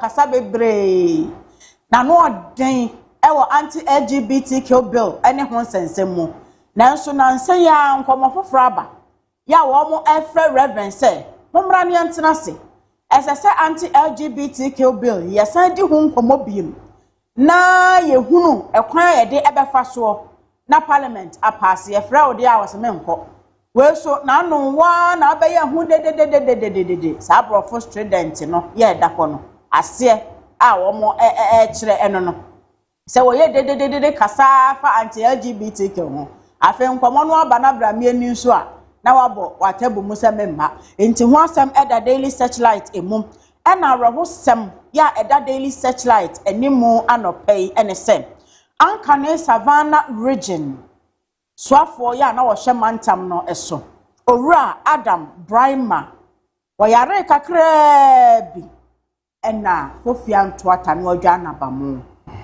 honorable former minister Salifu Adam Brima wafrimo ama akwaya hosem edi ama the new patriotic party ni omamu ni nyina Savannah region minor enu ntia na pay daily searchlight aboho amane ya mabusia ya akone shede that case revenue for George didi LGBT sense we so mo na yes sponsors na wo modi wo nkomo ntia de ehwe wo me njini ndi baku say ele ehwe wo seriously ba bi wo de be kwa akodu wi asa Sam George say he still committed to the bill nti ye twan wo mo nya ho adwuma gidi na ekoto mampani anim wie se de na Kojo Marfo ka na se mampani ansan de adan ho ne betime di yankomo ye betime atwe mampani abo so ho ne betime di yankomo de betime atwe na abo so ti say yemfa not priority no entonchen na yenhwe de parliament for beye speaker so agye ginem so wo beye ho adwuma nti ye hwe wo munyana. Let's continue with the daily gist, and the daily gist says that Omanhene blasts Giadec boss over selective justice in bauxite deal, all on the front page of the daily gist. And also US court orders Sedina Tamaklo to return to Ghana. And the other story says that Alhaji Lotto haste back over rent palaver, and all of the front page of daily gist. And also the other stories, Treso breaks away from Achim Ebuaka, and also NDC picks politics over farmers' interest. That is a minority chief whip talking about that story. And also NDC blows 700,000 Ghana cedis on Bono communicators, says Baba Amando, all on the front page of the daily gist.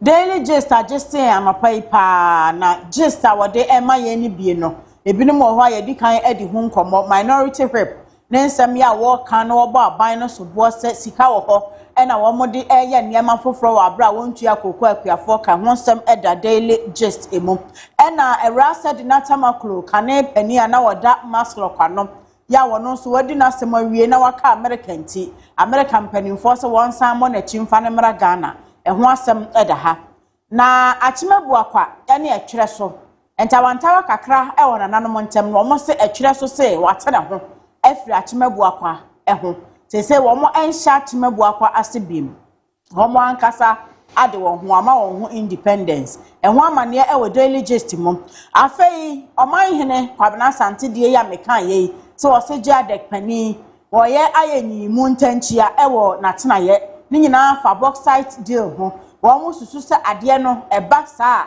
esese wo che na enwumaku a wo mo di mu na wo tumi ni nyina so papa wo mo betimi atuo no de ma wo mo sense wo be ne koko football bo wonu animu anaye nye apase pani kwantrefo a woda National Lotteries Authority anom Alhaji Mohammed Abdul Salam ena ni mfoni da hai na wo twetwe mu ne yebo amane se wo pani no wakwa akọ han dan bi na wo mo kire se ho sika se tie nie ama ho nsem ahyase eboboba no no ankasa so ababontene eneyi abayi ne ho ano a daily gist the bokrata no abo ho amane na owura bi ede baba Amando ene wo boso bo wo se NDC aban sika nko a wo kobono mantam a won mo etugu anasa wo sai no ewo communicators one more kasa edema manyoko no obno mantem no eye 700,000 Ghana cedis omu blow cash ne sa baba amando na ebo sa asobo yi wonya daily jazz the bokrata na no pay na okenkan a ensem a yabobo so po yi emu enchiremu ankasa obenya na wakenkan.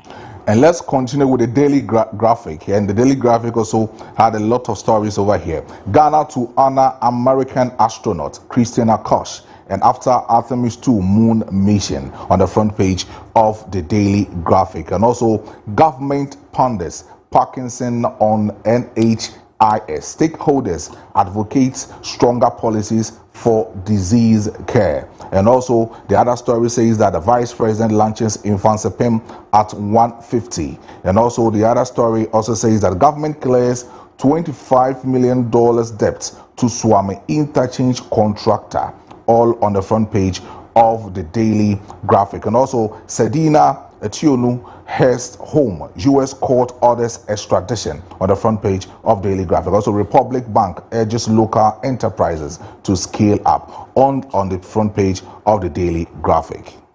Daily graphic, the Wokrata and Munina bar time waba anopaya nensem ya wade enam ebi eye. And I know American astronaut of Woya, one so more aircraft said moon yo etie no na won mo akọ aba na maame baako ya waka ho a wode Christina Koch wono ebra won mo ekọ no na wokura Ghana flag na wokura no nyina ne se wo ba Ghana ha University of Ghana Legon en obeje ne ntete enti se watimi ekọ ewiem se wo kwa akọhwe sede moon eye bosome etie na de ban etie na se etimi aye successful na se wo display Ghana flag ema omanfo hunu se ba bi okoje ne ntete no enie na no na Ghana se de maame aye wo mo so aye wo mahohoaho a enti omo ebe ona no omo bebo na baso na eno so aye ahohoaho a ede amano mampani abedi akire Professor Jena na Opoku Ajiman wakwa akopa Infantipim at 150. That's Infantipim school no womodi emfinhia wo ha ane aduonum enti wakwa akopa ehontoma wa launch program no ama wo mo ntini ama hodo bebreye wo mu ya wode ebe hyefa no afei na won mo ebe hye ase yera kwabna menta kando eye soafo a wo hye akomde ho nsem wo se enche aban ebe hye ase de free primary health care enhyehyɛ no ayɛ adwuma na won mo ebegina prevention so said de be ya yade korokora emma na mpanimfo ahwɛ sɛ won mo ekɔ akosa yade ne ba so a enhyehyɛ wo mo de begu akwa mu ama won a saa yade no na wo mabetena na wo mo benya akomden gie kwa ya sika bia enim na won mo dwendwene ho sɛ Parkinson yade no won mo ede ebɛhyɛ NHIS mo na kyerɛ sɛ obi a obenya Parkinson disease ni bi no wakwa akwaje ayaresa na NHIS no akova na nipa ne ho ahenhan ne kakra enti daily graphic abo ho amane en wo se so am interchange adwuma no contractor sika yes sasa wo mo de ma no nyina 25 million Ghana cedis abanya clear watua ka ne nyina ede ama wonom na era said na ya wono so esesa wo ba Ghana na obegina na temu ano eno so ho amane eda ha daily graphic anopai ne nsɛmni na Kaakyire abrofi omuko muni obano wo mu no unim sɛ oba Ghana school a exchange program Legon so oba University of Ghana na ade baako a efe wo mu ne sɛ obayi onwo da o 47 years okay and was say emano mo the same mu wiase bebre na de ye futuo some of the women are chasing slay queen competition. Others too are chasing say omudin betima ba history books mo na ohwe omudumedi no mukodi omu no so na o say Apollo de no omude omuko omu no so ankasa but the way mo no kutwa mu no hu hia at a certain point omuduru mu n'echi no na omunkomudi omu ne nasafo mu asase so di nkomo na ate akọ etina mana scary kakra and ababa we dumedi will play the role that she played in this particular project, you know. It was very well, and there was a Bonabaso Ewa Honum. Now let's continue with the Supreme. Oh, we honor no. I mean, for her at that moment to raise the Ghana flag, no, oh, me didn't yardring, me new be a yardring, yeah, oh no, because Sebi, and you be a bit my idea, no, for her to remember, say, when she was schooling about exchange program at University of Ghana, and sa additional bushia no abuano, I equipeno, amene, the dia swan no person or space, no co galaxies or I mean a lot of things in the space, you know, wakwakoye accept history. We matches a China for so maybe. But emfa. China for the no more and emfa. Now we know 2028 as a 2029 almost could see I mean on mechanism could see bibi or moon so because some coffee who say in so be that moon nechi it is all could see at the end of was why every time I boo mama sitting moon or so no it's me I mean young boom about so my idea. Now let's continue with the Supreme newspaper and let's talk about Samson Ladi Ayinini slams Iyoko, all on the front page of the Supreme newspaper, and also over disregard for court order in Council of State member case, also on the front page of the Supreme newspaper, and also selective justice Omanhene Kwabena Asante hits Daybreak CEO, and also Nanabi accuses Mahama of double standard over Daman mine deal, and also NDC chooses politics over farmers, minority slams government over misplaced priorities, and also what else after the 120 days youth of Bogoso Prisia asks land minister. All of these stories on the front page of the Supreme newspaper.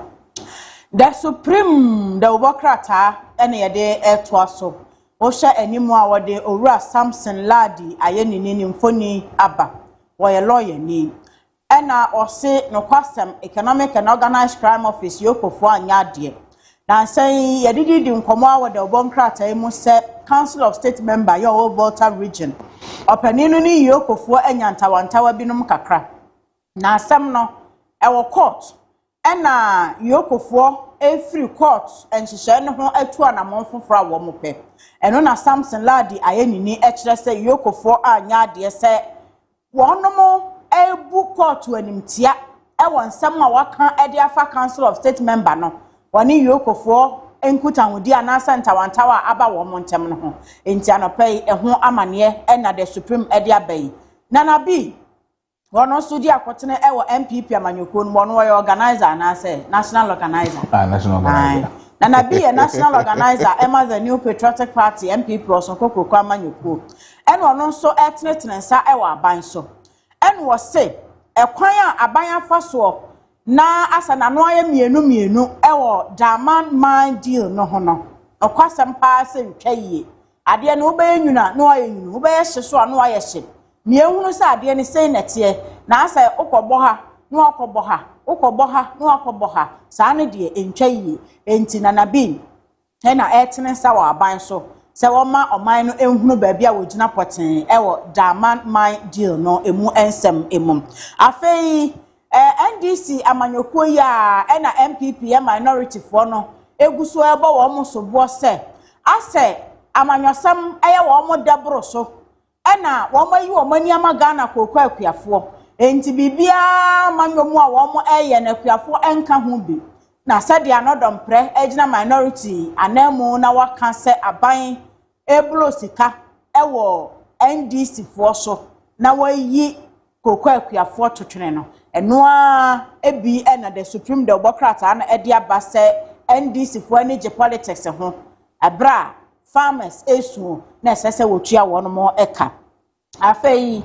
Sadia Omanhene Kwabena Asante so amane yabo so we say Daybreak CEO or selective justice ni nyina afa box site deals ahodo ya egu opani no apono so say nyina ya Ghana fo enti adidija so di muna na enam ade ne ba ma obi ani dibi enya ne koko football bo eho amane enie na bogo so Pristia mabunu na ebisa yewura Emmanuel Amakofi Bua sa 120 days no echi no dia ne besie Heat Goldfields and Sensem ya. Now 120 days in watching no. A mebroni bisasa Heat Goldfields of Wabakoswa. Awo tapka bogoso Pristia. My no so na won ma ya adwuma na mamabu no nya bia ye na 120 days no achi minister be kan sampofro a kire wo mo hia nkyiremu yes say minister e de ebre wo ma no pede supreme the obokrata amanni and ye ka supreme asem ni di nkomo so e de afa gifted icon season 2 so pese wo yet is stone boy bim o pese odaye so a pese oni shatawale eye nwom no so o pese wo yet is sa akode a ene na me kamfo gifted icon season 2 we e de amount me di nkomo ka che say wiase no bia ne talent e bia wo de no enye carpenter adwuma no ebia wo de no enye se bi plumber adwuma na wo ye no wo de no ye nwomto na nwomto no so hia platform I mean a good platform betimi aboa ama onyomto ene obi bia pese wo ye no etimi apie ama amanfo ehu a na me kan for gifted icon season 2 e de ama we e the streetwise edition we e street raw street etimo am street no so no amonim se mo talent na e wo street no so no se bi enko yie no kasahare no bra na betchre senia obobre no esitie me ye rapper na mete ha no me ka se me ye rap wa kire wa enya asem ketwa na bibi nti ene ye adwuba we na me ankasa no dwumedie we me ni die ekiri enu nti na me so mpese wo so wani die ekiri na wo ba na obekire o me masem obekire o masem e wo dwumedie we so no obetimi aba fache tv ye premises a na waba be peke o forms your bantama opposite Presby Church na wetimi apeke o forms na register for the gifted icon season 2 na bibia etimi akoye sa wo pe emu nkyiremu pan yi a ene frɛ your phone line we so the emfa nkyiremu no entimi emfa ma frɛ e wo 0550772113 0550772113 na ene yen ending komo na yen nkyiremu yi into gifted icon season 2 we know the street edition raw talent and a year form it was street ne so na yediomo abegina simpie no so na so no wetimi akere wo die no senior esitie. Let's continue with the new publisher, and then it captures the two lovey-doveys on the front page of the new publisher, and it says that stop twisting my wife's words, we are together, that the Singleton husband speaks. Mr. Kofi Edionum speaks on behalf of his wife, Ifua Santua Edionum. And also the other story says that I am action man. That is the Speaker of Parliament, Backbench, says that the Speaker vows to pass anti-LGBT bill when Parliament resumes. And also 5.5 million Ghana cedis for party, nothing for farmers, minority films. And also Napo gives Sasa to the other story, and that is all captured on the front page of the new publisher. The new publisher, the Wokrata, no edi aware for ni enui emfoni abasa ne womoda hai efe papa efo Santua Singleton woni ne kunu Owura Kofi Owusu aduonum every last 2 weeks munnie de social media no so ayehye maame no kasa wodi nkomo bebre de ekosi nyina ne se woni ne kunu entem atete woma separate kakra woma akodru Canada na be ma ne te ne baabi no oba no so ne ma ete wo mu baabi awareja ya de enya maaye divorce no enya emmaaye na mum separation de aba enti hu nkomo no aye bebre na be ma no na akasa e wo the new publisher the Wokrata yi mu no se emma Ghana form fansem enhye ne yere ano ensem a efo Santua Singleton ebe ka no omo enka ne sa pepepe ema wo nkyiremu foforo na won san fa bi kura nka ho na wone ne yere wo ntamonte ye wo nyaye wo da so ya warefo the new publisher ede aba afei de eda habiem yera Alban Somana Kingsford Backbench Right Honorable Speaker of Parliament and was say one way a man of action eniema nipa nyina ntumi nya no wo bema mu nti wo sore a na wama ade no aba na ade no aye ho anti LGBTQ bill ya ehu nkomo aye bebre minority bi omo de namfa na majority omo sponsors e wo so de omo de enamfa no speaker si adwobre ade no ni nyina be wie me Speaker of Parliament me so na me hye Ghana fo bo say bill no me pass me Speaker of Parliament, me pass a bill no fi me a man of action.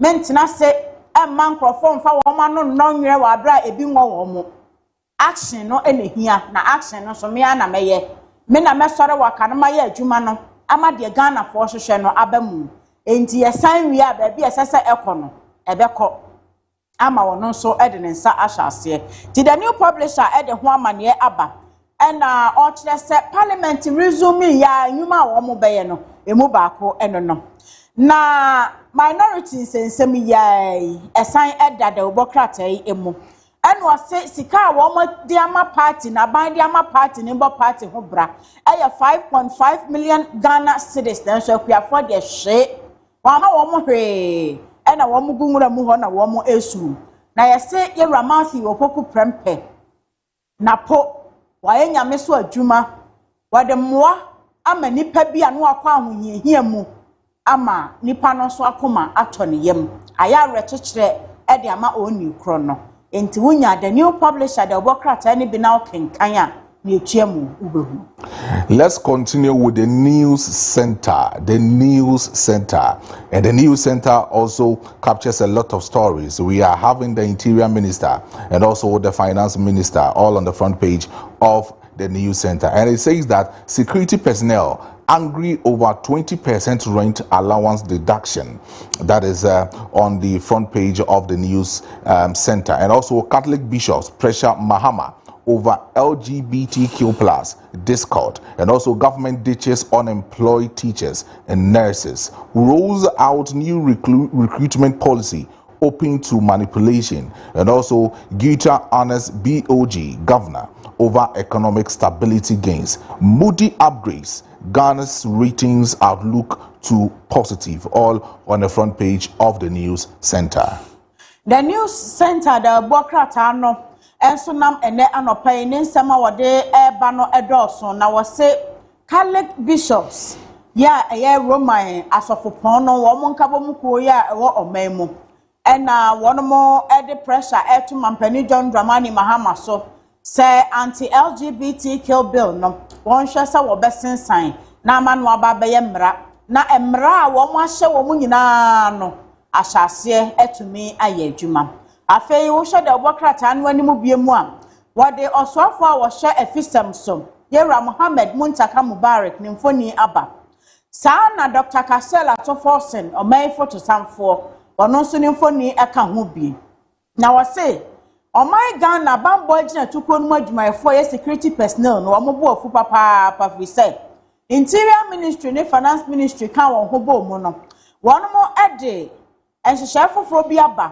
set rent allowances ya wode ema security personnel wa Ghana ha no wo hwan so 20% o hamu nchemu aduonu na no na amade abufuhie aba adwumafo yi so a wo mani abrese krodom ya the new center the obokrata na bo ho amane na wode ahyeye no mpanimfo mienu a sa adwumadie no enam wo monsa so na ba ye no emfoni abeto ho afa amane biemi ya the new center abo ya no so yera kwabna minta akando ene osofo a wo hye Ghana ngomasuya so Haruna Idrisu wo mfoni ene da ha wo ka health asem and education so ka ho yenyina yenim se yenuanom nurse foi wo mo kwaje ntetie ewia na wo mo tifie saa na teacher for so kwaje ntetie ewia na wo mo tifie enka ban enim se afi bia won a wo mo ko training college dudu onie wo mo ko nursing colleges ahodo wo mo so dudu onie na nka wa pe financial clearance na afa wo mo adwuma so afi ensakraya bam wase atnaye mienu e the recruitment process for aba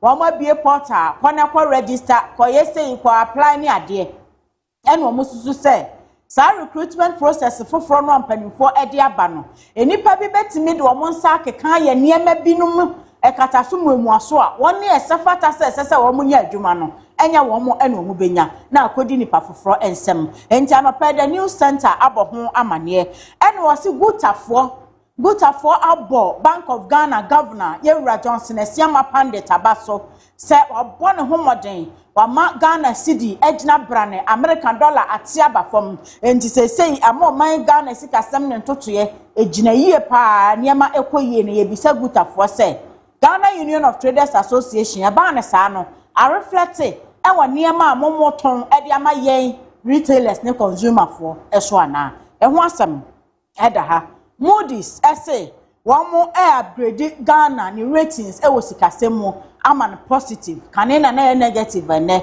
aya positive enyema ekoyi. And let's continue with the Chronicle newspaper.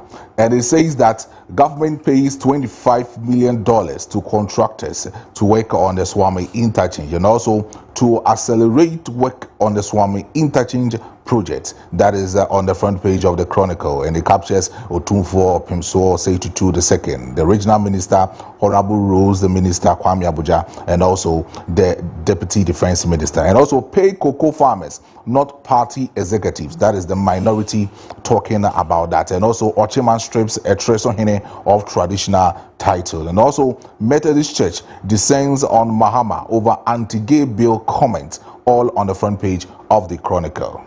The Chronicle, the Bokrata no ye de air to us on our shiny more opim so, whatever cost so Asante Hene was say to Abebio.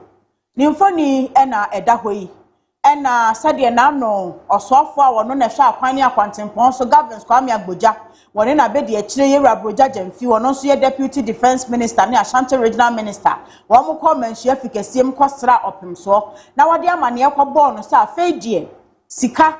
Ya na atiaka mu a sese abanchia edema contractor fo a wonu mu eyi Swami interchange kwan no bibia atoto yie ma abanchia $25 million ede ama wonum enu nti sese contractor wasi kwan no so ya adwuma no wonu mo eba abeye no ehyew kwan so ano wano ama akoni abedie hu nsamatimi afa ne ntoma pefra ewo Kumasi ene Swami empotemu afei wonu mo Methodist asafo no wonu so sane agumampani mahama so pa ni nyina ya anti LGBTQ bill ehun nsem ya mampani kwaka se enye adehia bebre sesei edemo my Ghana ne naban no eno ho na Kali bishops wonu so fa na Methodist for so asofa ti se de mampani ejagu ni chemu den se wonhwe na anti-LGBTQ plus bill no on fa nsa enhyase na ocheman ena say atwere so hene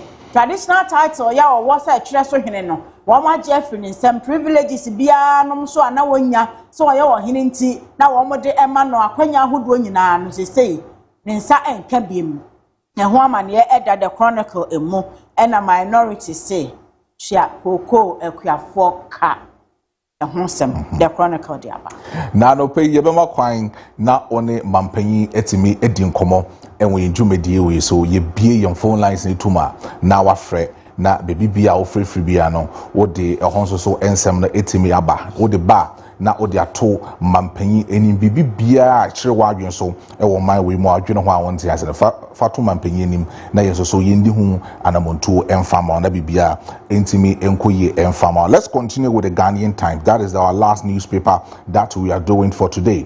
And the Ghanaian Times says that Kumasi faces imminent water crisis as Owabi Barikesi dams heavily choked with plastic waste, and also fuel prices to go down. Government moves to cushion consumers.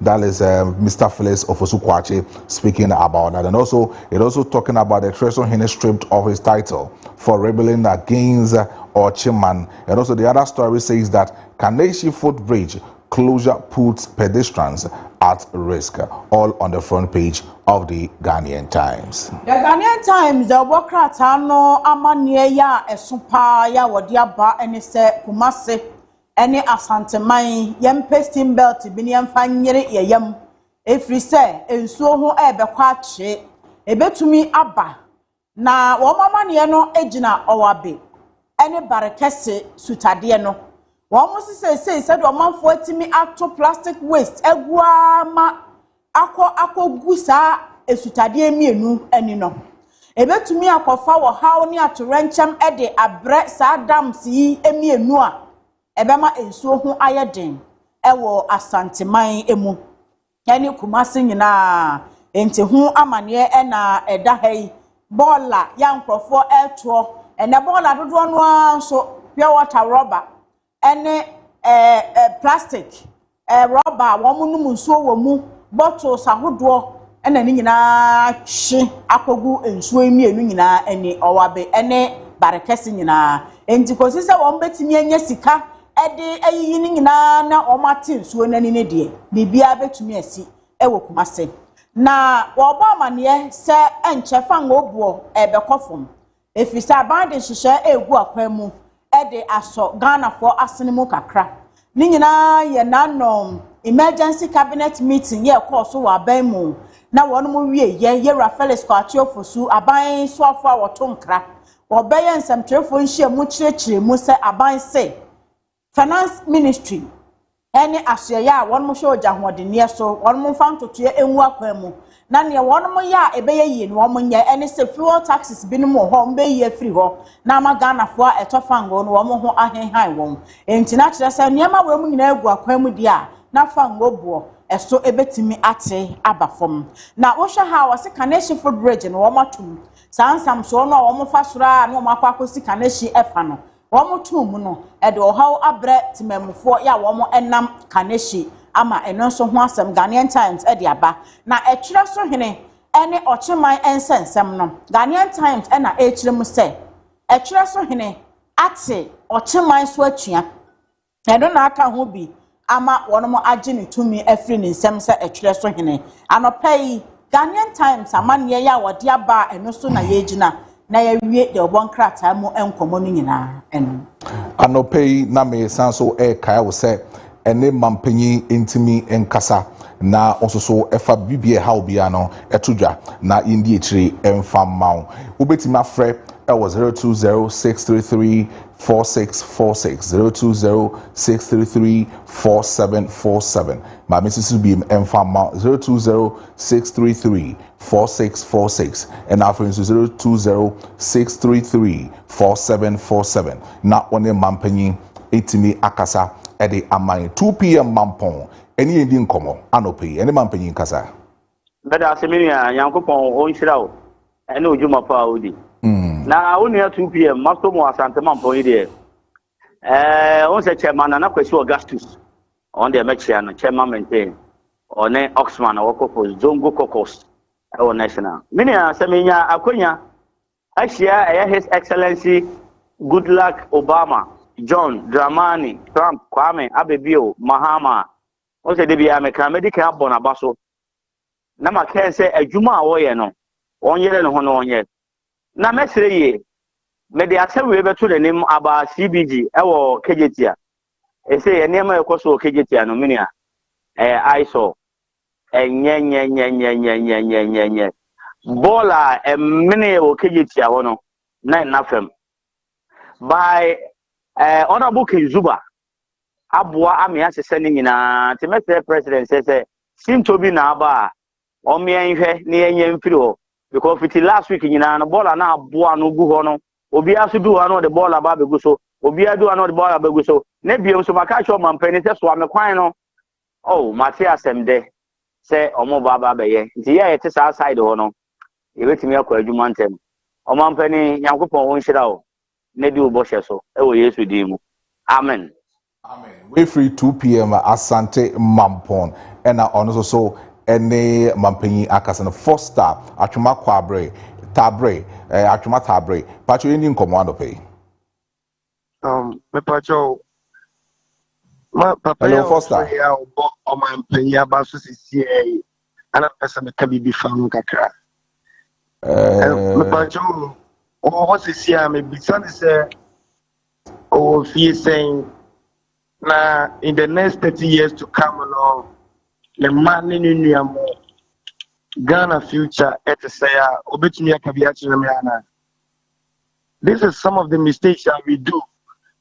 Last me fry because of China at the 10 years it is you on my day at the training crew.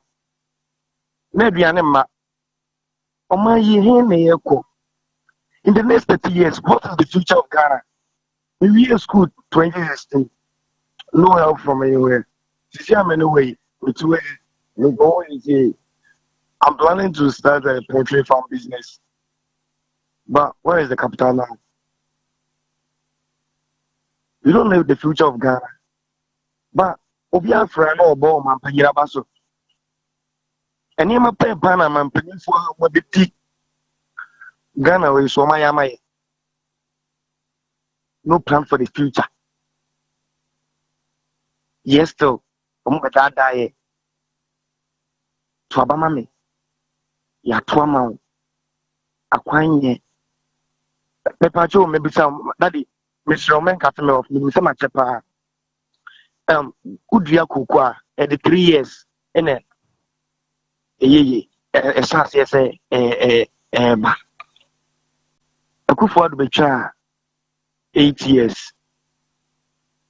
Pacho say, when you are 30 acres of cocoa, Edema Ghana, John Dramani Mahama, Obeneska, John Dramani Mahama Becha 8 years, 7 to 8 years. Why may she not in cabbage plantation? Can any train? Are we going to depend on other countries? For how many years? For how long? Me and Moses here, I'm in about 29 years. In the next 30 years to come, may get closer to 60. Mebano, Ghana, our team in the future anyway. Ghana don't have any future. And see, Ususu said, yeah, a bit boy. We need a plan. Got any plan? You need future, daddy. This one person will be the school from 2016. So Ghana our future. How many years down the line? 10 years down the line. Ejumeni next is year school, next year, 6 years, 7 years, 8 years. They are all pressure of military one. There's a stampede. There was this little one lady, Sandra. I don't know, meaning say why you in I tell first time that's a pound of pay. Nana ya kaswa yenin commando pay. Good morning, Nana ya yenin komo. Any man paying kasa.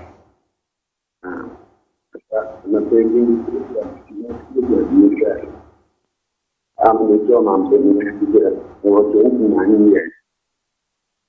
Yeah, no 29 years. Hello? Hello? Yeti pa. Nana ya yeti o. Hello? Hello, Nana ya otimenka. Hello? Hello, Nana ya. Nana ya yeti o kasa.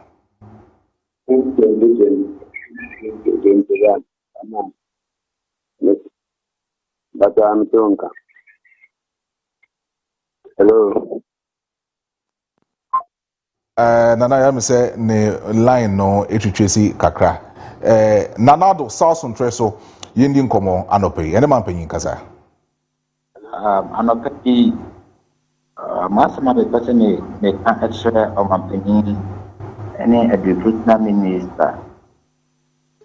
The airport GS recruitment papa hardware so be a school my wife was we school 2019 had a pin or the home if abaya o twemu emwa intin sanka abaya for aba over the near mapama aye is reported who be more enko. Yes, education minister, any Ghana Education Service for. Promotion now, who be my na, yeah, will be a cool school. 8 years more, posting a my.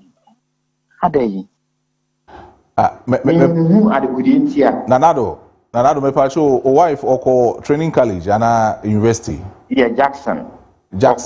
Oh, okay. Into omunomu we are government e push to omo outright and I said just say or co apply. Miss Jackson no.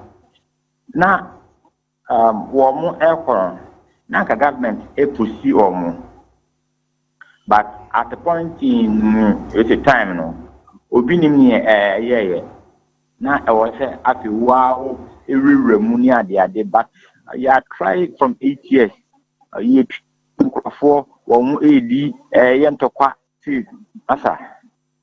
8 years from 2019. Say, Afi, I couldn't be in a year, and I say, Hagen.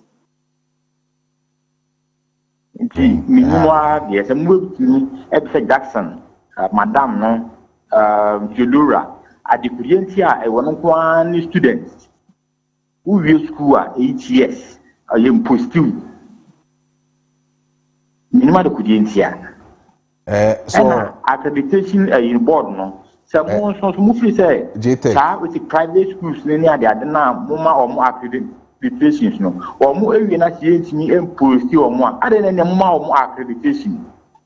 More be able to within a brabo. Oh, one say, Nadado, some come away, and I don't think that be answer. Last be Embra, I think Royal for nurse in the home sense and by need you come say.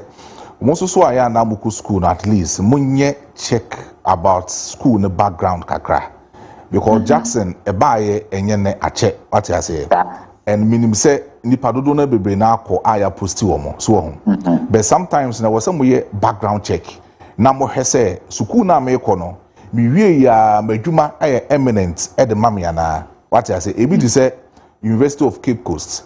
Or more distance learning program, and no we are to say the same thing as Jackson. Just say one casa ko apply the one year juma.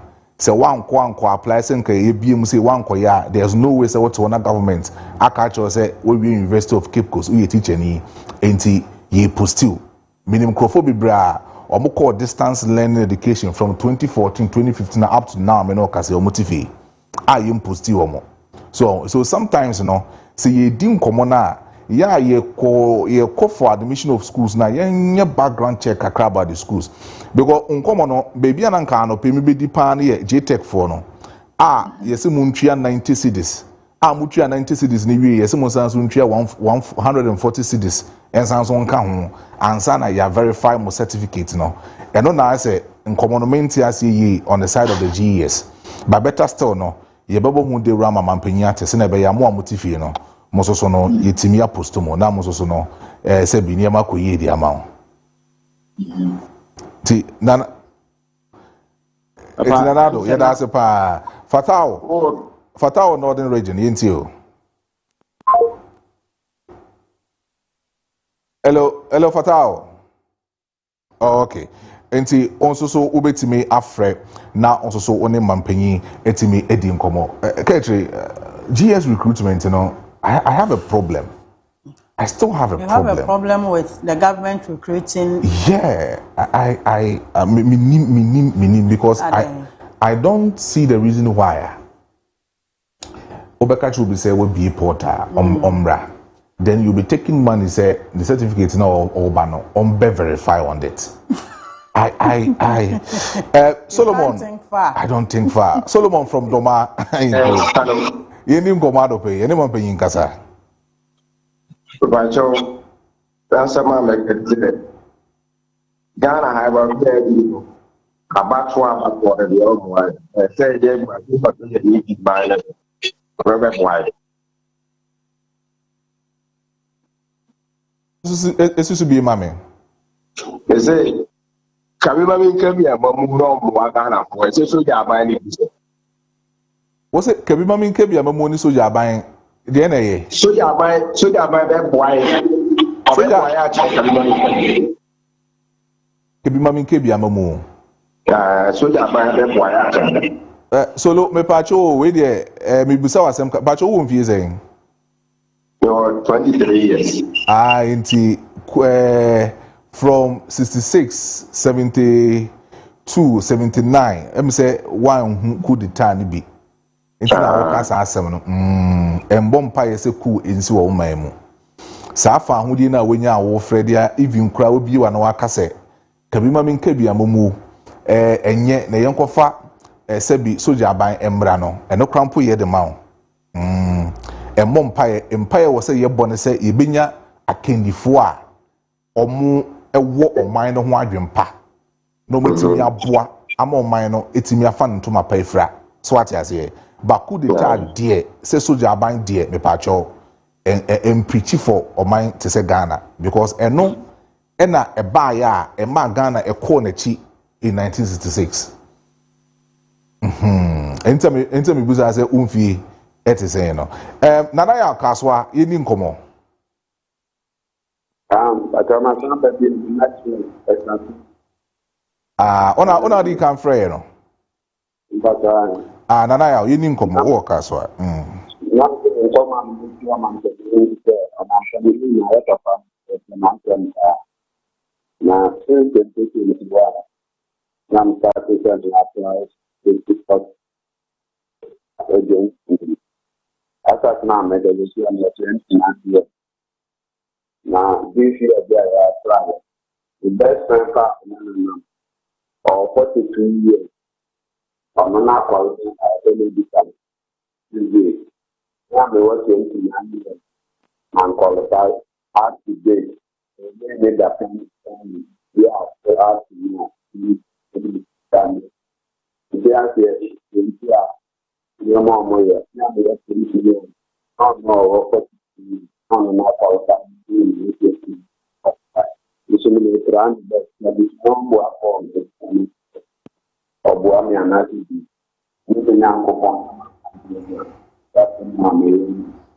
Yo, Nana ya say on common no na me pehun sem no pa bet line no eye bibie ho I don't know sound so free ebra bi na gina ba bi na yeni nkomo anope ma me nko yo so amisa kwaku ejina phone line so na yendi nkomo amisa ene man panyin kasa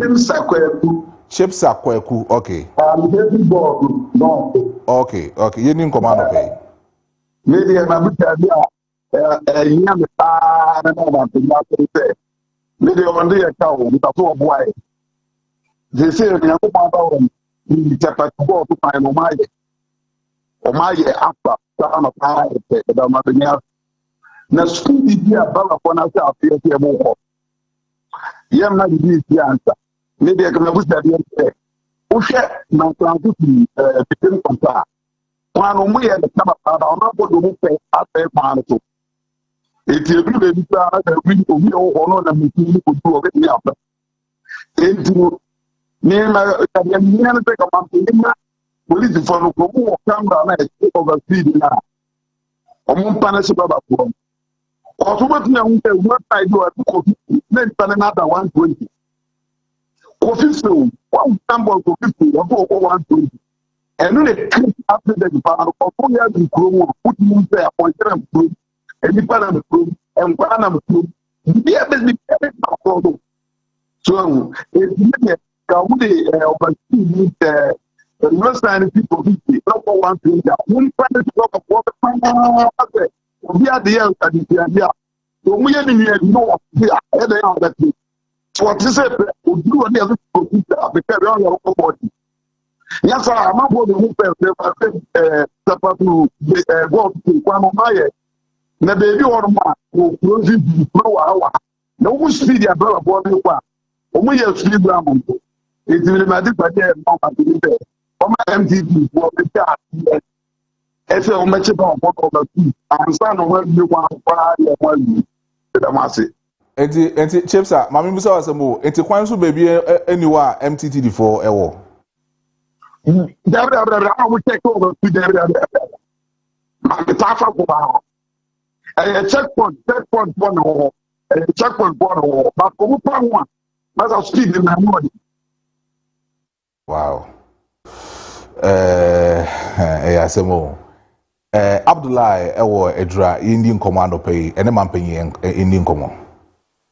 Good morning. Good morning, Abdullah. Indian command. But when penny there no work actually say I all the immigration officers no.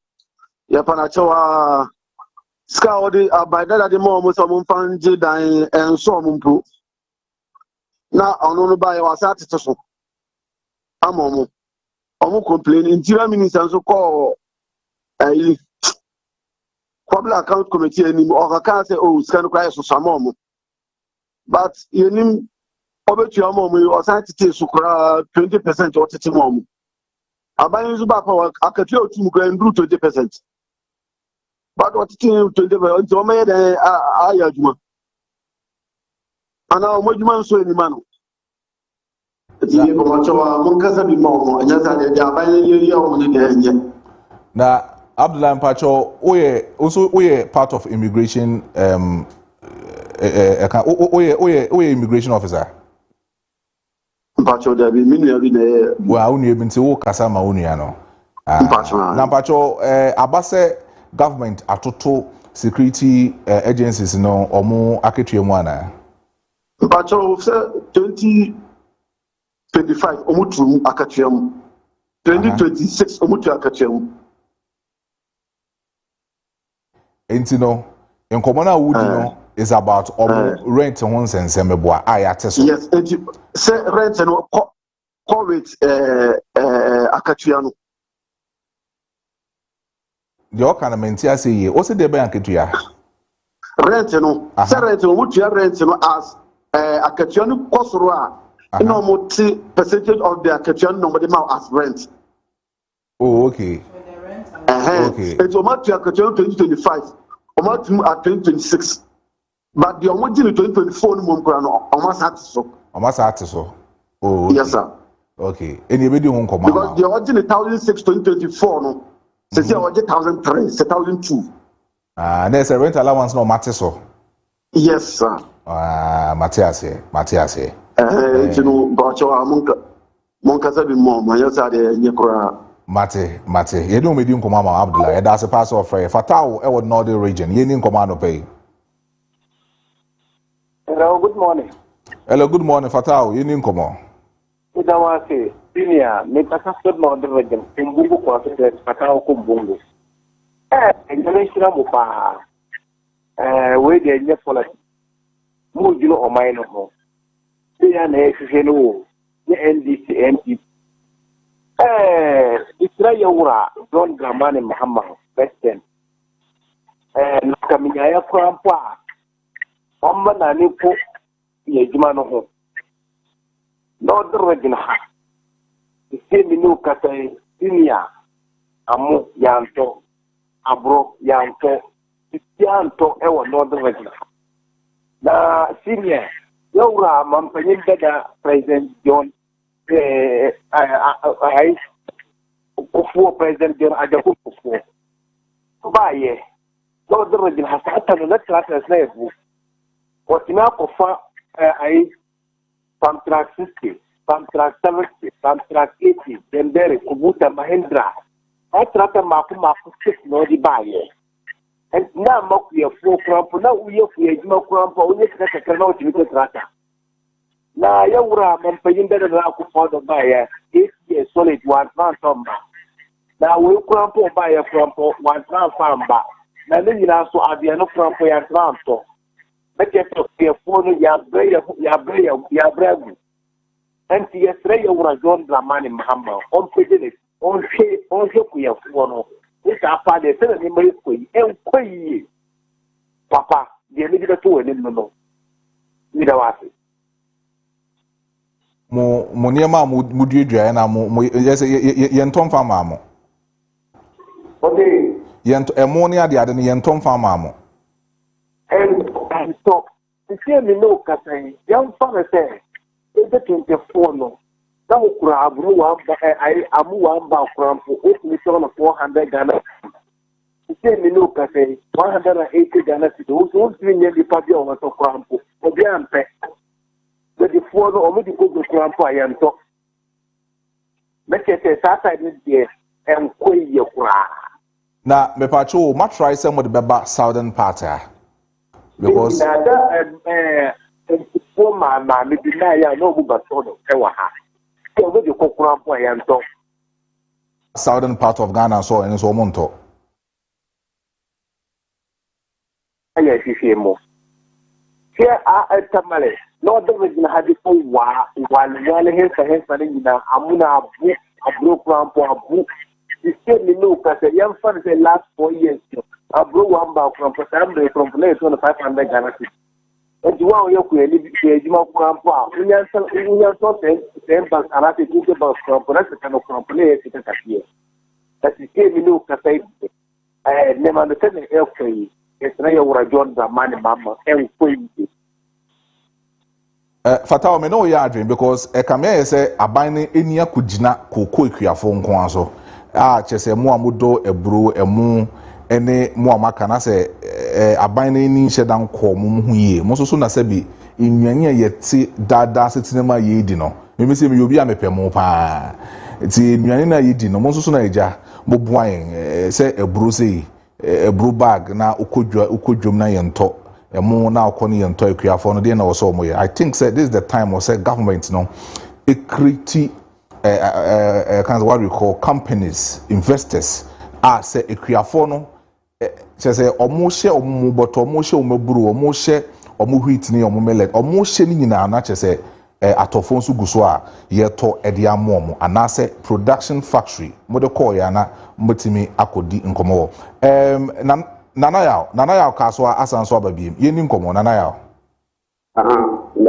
that's okay me get 2021 and I'm after okay asa tena me no pete no 2019 this year this was immigration for you me me best am na ko eba bia I don't know 42 years they are driver no see a driver asa tena me no pete and met me the document to be the best to am from me am better my try nyam madam for and nyam said the best in on your way na eba we no if you are not qualify man using no medical me now me what 29 men qualify up to date the way they depend I check up to date with depending just here my year me ni obua pusi obebua me ni obia ni ato am me am ma ho ado and then me said the problem I want to say to you we need any issue be our document idea to 21 days family and my grandfather for 2 years they were qualified on medical so I don't know me just am say no do man pay for na yen get ya a ban tell me what 20 and you 42 years not qualified and then I know no a bit more up to 5 years or my na young they qualified and then me started to be more friendly and let me some document to be done that's a meeting but I'm a ban height yeah me here na nene me problem matra na company other stations understand this is up yeah miana kakanga crash me mami me try na ya me da ko mami abua me family me afia ba no so na ya na ma discuss by me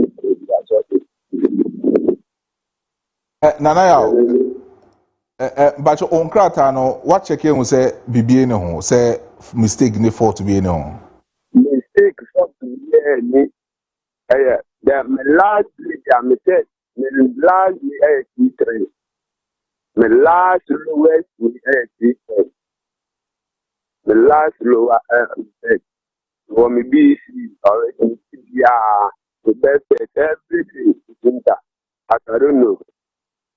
I said, Nana, you better follow up amount. Why? Yeah, you better follow up amount. Why?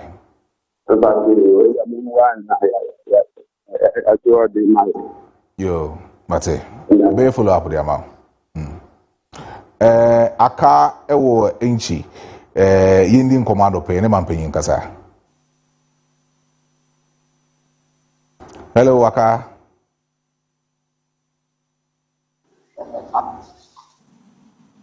Hello, Aka.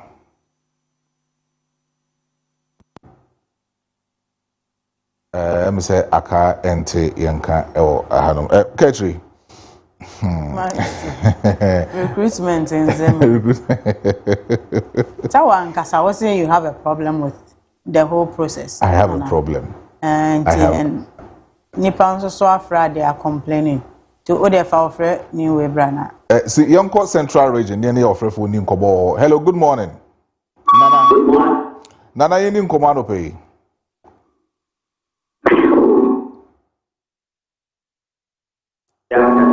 may throw a different lie. Why? Because you are. May throw a different lie. Nana Mate. Get reading go. I'm afraid different lines. Get reading go. So, problem with the process, and they are now. I say, more friend also no. They have every right to complain. Because Yaman Kui. Aka uwo inche yeni inkomano pay. Aka yeni inkomo. So, okay, yeni inkomo. Someone President himself. Why YFC? I yet must have a lamenting. It's not careful. My yeah, Ghana, and can't one. The represent a million. Not a man of my head. Inside. Now, yes, we are.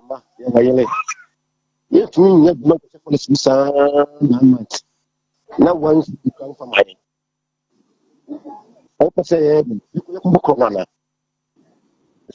What you say, I'm not going to see. The men are saying, the begging was really good. A day, particularly in a fountain. Yeah, I deco. Yes, represent. Here, catch you. Yes, Lena, the just a very man. Yep, Panacha. You know, looking at kind of thing. You catch one of the you need to come for the auntie. I want you. I want you. You're trouble. I'm one of the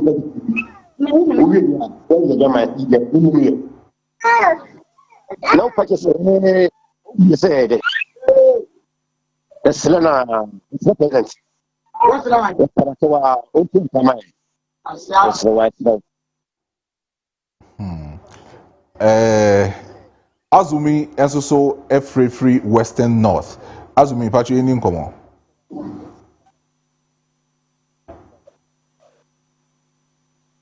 Hello, Azumi. Yeah, but you ain't come. I'm not paying Casano pay. No, mistake. Hello. Yeah, hello, meet you. Show me buttery. Hello. Hello. Yet you ain't come. I'm seeing buttery in an almost a register for Enquana. And the can. Last year, Bessine and Tishy. A woman here paying na or dear any more come ye and one of those hours who and Tishy, a Bessine. And to me, be say, once someone so to sing. You be the chama. Why? I can show you. You be the chama now. If each near Conobeti and can away video, so why? Enti aha ena yede mampanyi in common no ebetimi but menya a lot of messages on Facebook I'm reading from na yento adwumadi so emfa free piaga or say good morning lovely team ena ode aba ewo aha no wenso free Emil Smith or say morning Al Hassan Bawa say good morning of Kojo, I hope you are doing well. Wenso free Opoku Justice also good morning my big family Fache TV, wishing each and everyone fruitful and productive new week. And also so Ediaba Ewa Hanum. Emmanuel can come say good morning, Master Kojo Marfo. And Ediaba Emmanuel can come and say extend my greetings to His Excellency John Dramani Mahama. God bless. And Ediaba MC Rule also good work done. And Ediaba Musa Agwangwalu or say disgraced people who were silent for the past 9 years are talking now because NDC is governing. This is hypocrisy. And also so Ediaba Ewo Ahanum 2 p.m. Asante Mampon. Also today Ghanaians are truly feeling the impact of the change we voted for, except the NPP who are thinking about their political party, not the development of Ghana. Let us support His Excellency John Dramani Mahama for a better Ghana we all want. Greetings to Kimi, Mayo, Ba, Honorable King Zuba and also so etimi edi aba medi nkomo aka cho say ene yene the regional chairman for the NDC in Ashanti region Augustus Nana Andrews ebedi nkomo fa Kojo Marfo no ebedi nkomo ye dan ye ho aba ye ba pe nkomo die no ebetimi ahyase edi efri honom ye ba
asoso anu ne ani de to balance with you idea amame ede but so overall appointment as the president of the Republic of Ghana, Excellency John Dramani Mahamaya.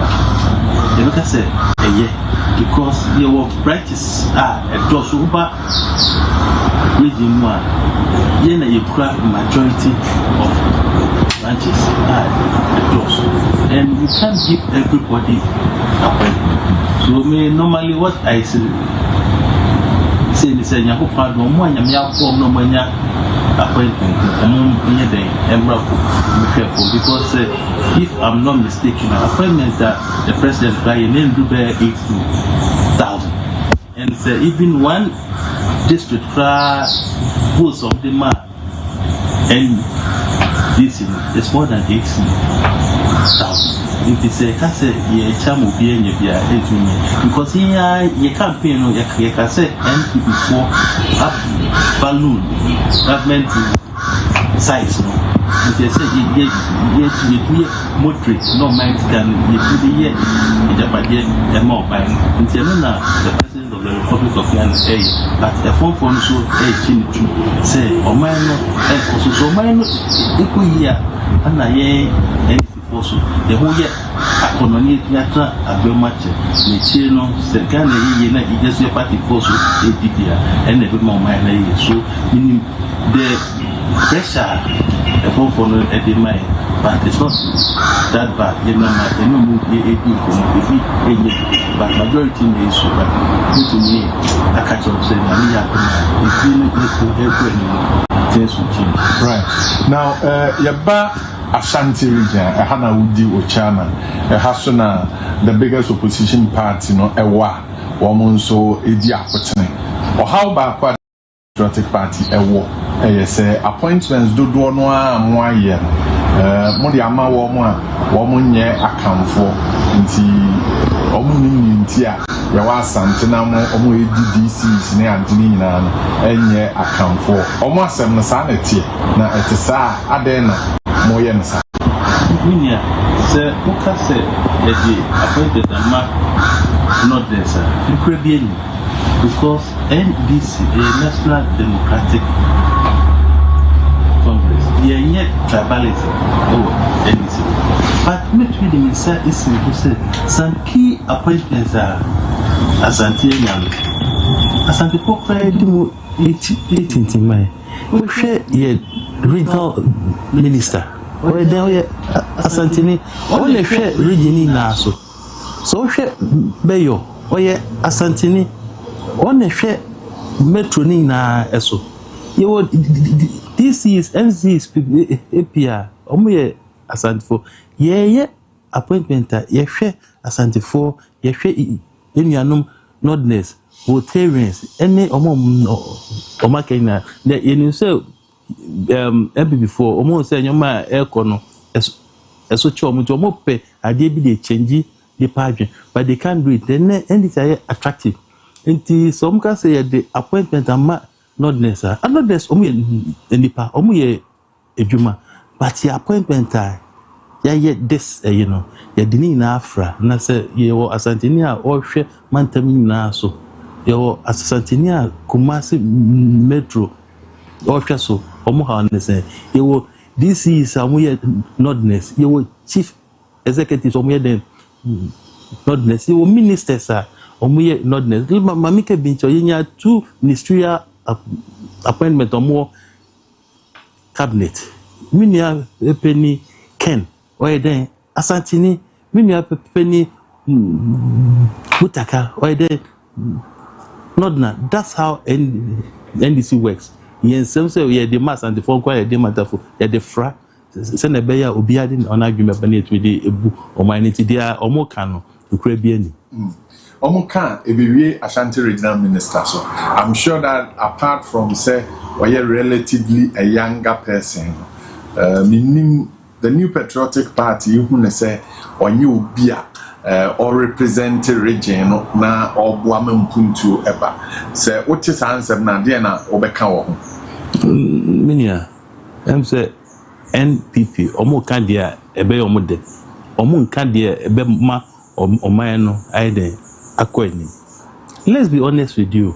My regional minister or my secretary, Mina, I dia ewonimu. Inta me boy say minister man no. Wama Asante edi ekwechire. Your ministers 16 regional ministers, but let's be honest to you. They say baby a ubefebia not Asante region or the policies are Yemianuma Sebe or Matna Akumia so Musom de Yemphobia when you may minister. I'll buy Sebe police ban or the buy. But let's be honest with you, Minio Kuma Frank no matter what, say ye term of officer, ni din because so adaha because what me days Asante first. It means insida. Yes, say what they say, BBS why you to see no why then do a drew no or take actions and he's doing very well until almost say you go almost a party in the acquire or so attend issues but we NDC and majority of Ashanti no are there your regional minister they are happy about it. Want to say your social media minister near there, and you be a boom of them party, your soya, Pala, winning your and Hamadra. Minia, I'm happy about it. I'm the chairman of the region. Yebu Omaino, near side politics. Eka. Ene enche yebesai ako abato. Nipa ne beden ebeto abamaye. Yesi se wo ye adwuma eden ma obi ehu se adwuma wo ye no. Ampa obi behu. Ene social media abeya adia se wo ye ade na anko social media obi ehu because more time they couldn't take advantage of that. It's equity, so we are taking advantage of that. And my minister, I'm 100% support of what he's doing. He do baby na or chia. Your friend said, Frank, you are going back. But say, oh yeah, you man social media and then abucho be who asante first so call her minister and nama. Ye woman say, ye then minister MPP time. Now I'm for crying no. Obi ehu no. Obi ehu no. No obi enye de obi ehu. But ene baby a ube rebia no. What me read down minister and enyo no kwa me various appointees of moye adwuma they are doing well. And you can make catch them say as a chairman of the region I'm not annoyed of what they are doing. I'm 100% sure. I'm 100% support of what they are doing. Social media, we should use it well. And it's giving NDC more coverage.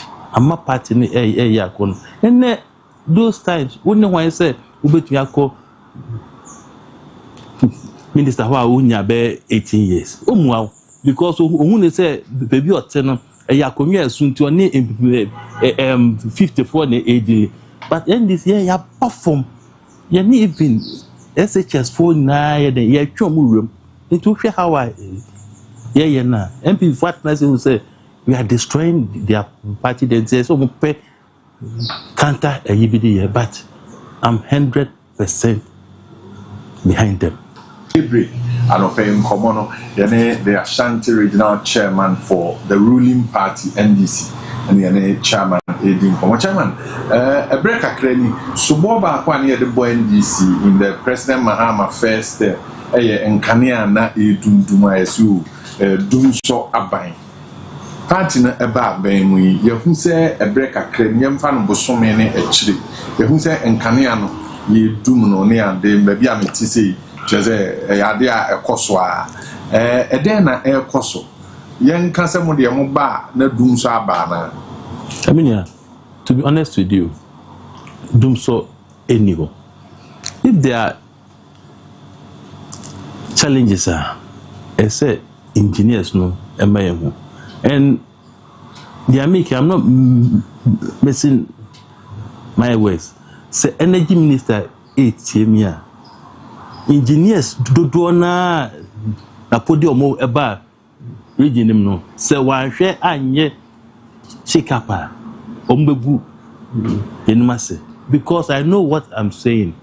Last week member district the encho there was calls coming on me sir chama ye dudu me kan ye so I called the MDC them say oti ho ana light dudum the idea na e so chairman mechanic exam na say fa e ho engineer na eto line so ana offer e ho engineer na eto so and I questioned him menene ko ye na mechanic so wan hwe ya ye ba me a transfer bro within 5 minutes now e phone for na I started from say lights number.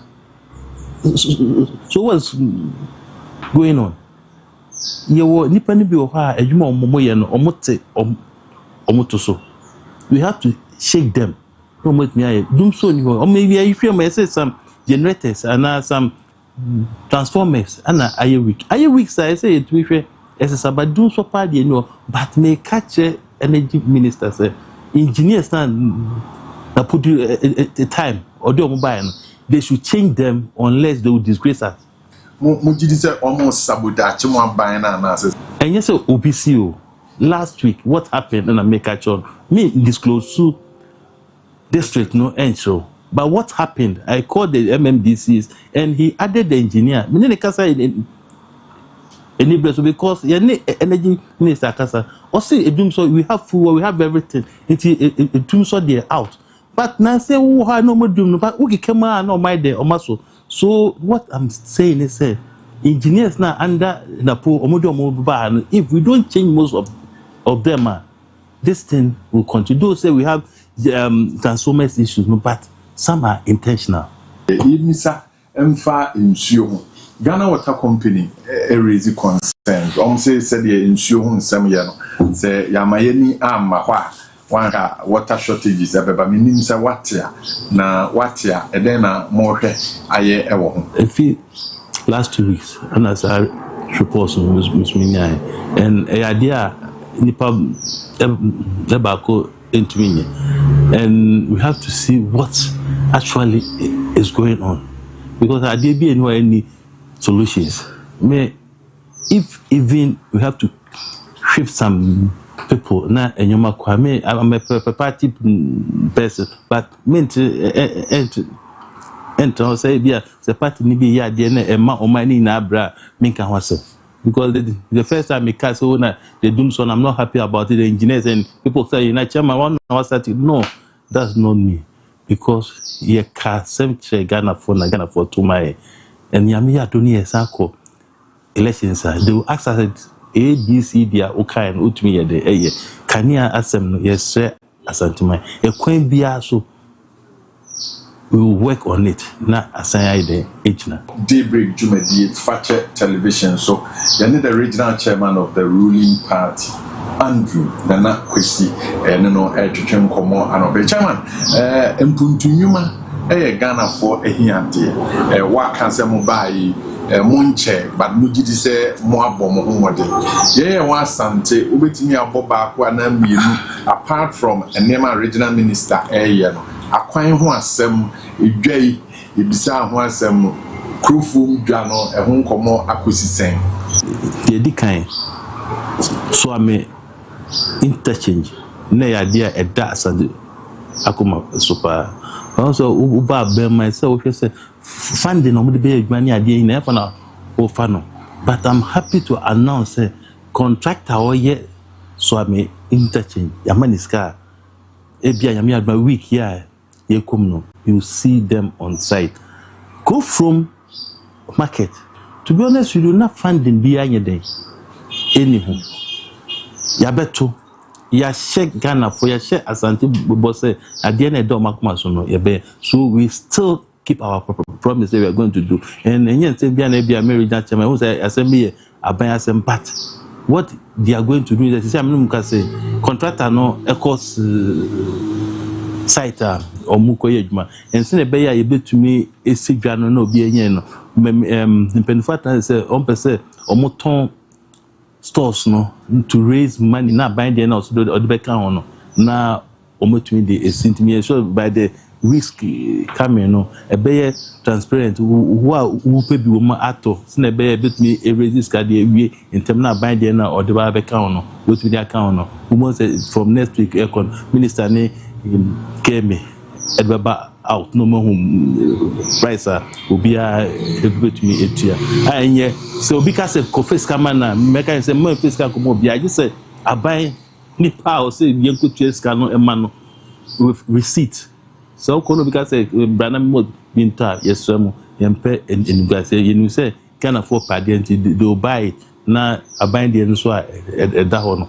The account and let me be honest with you the 24-hour economy market when you say NDC baba bema ana asantinya more market me know can say almost about 40 districts ya award 24-hour economy markets na or mobile bay and the happiest thing about it is also yeah my direction say common fana eba MPP time maybe more.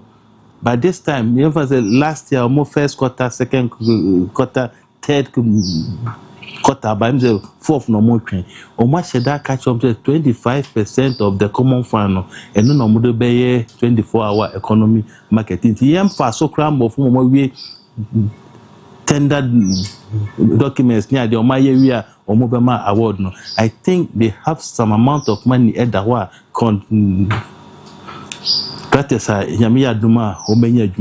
they can get money to start into say and this in 4 years, first 4 years now, almost 40 24-hour economic market is going on in the region alone.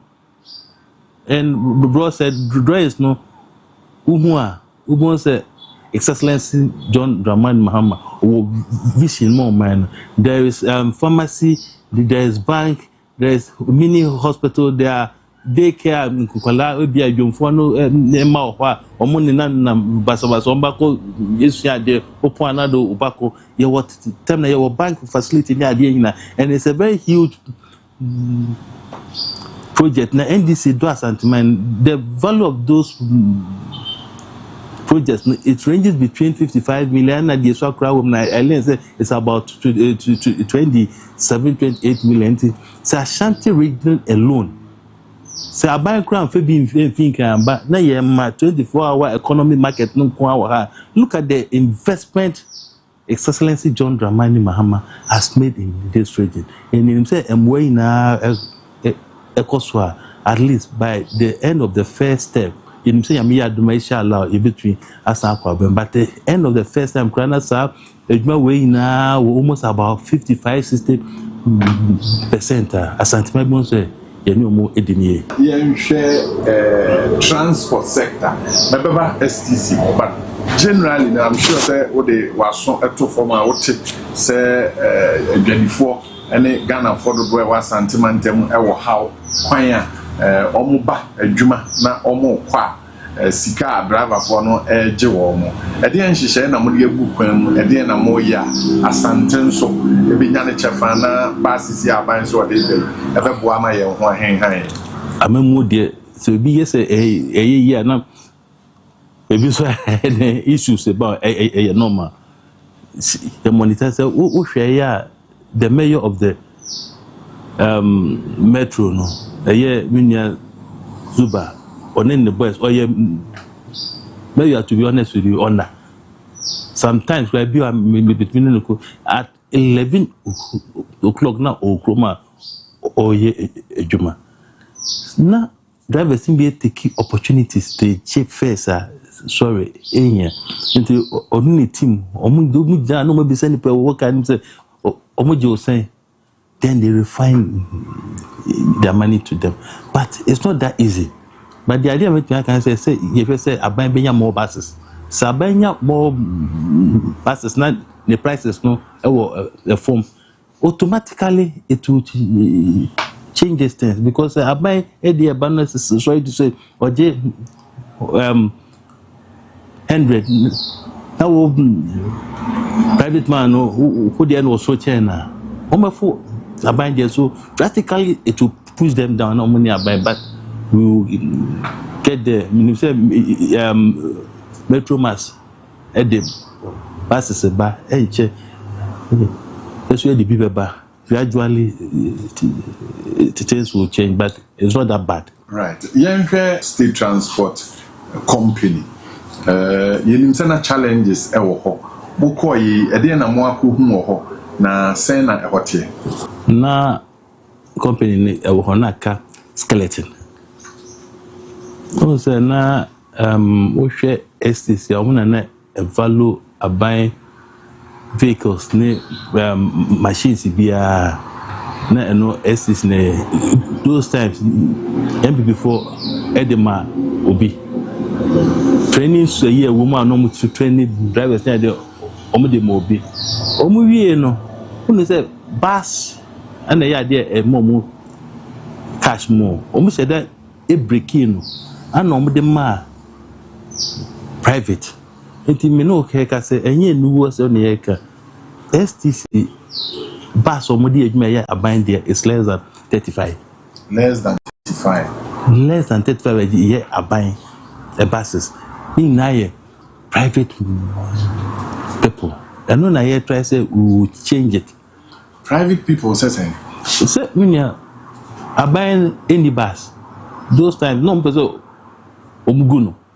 Inti essence so mo ni brain no mo top passes na ya bind there no na eye adwuma ma bind no omo eyi omo ni na omo de omo enam before ni ade de passes e bae inti STC ubo se passes pi nam kokwamu ye private passes no ma branding because the company do not have buses. I think say try say a bit me more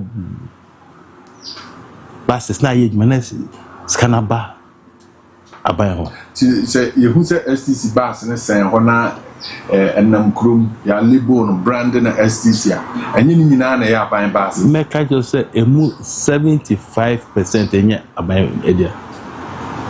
Wow.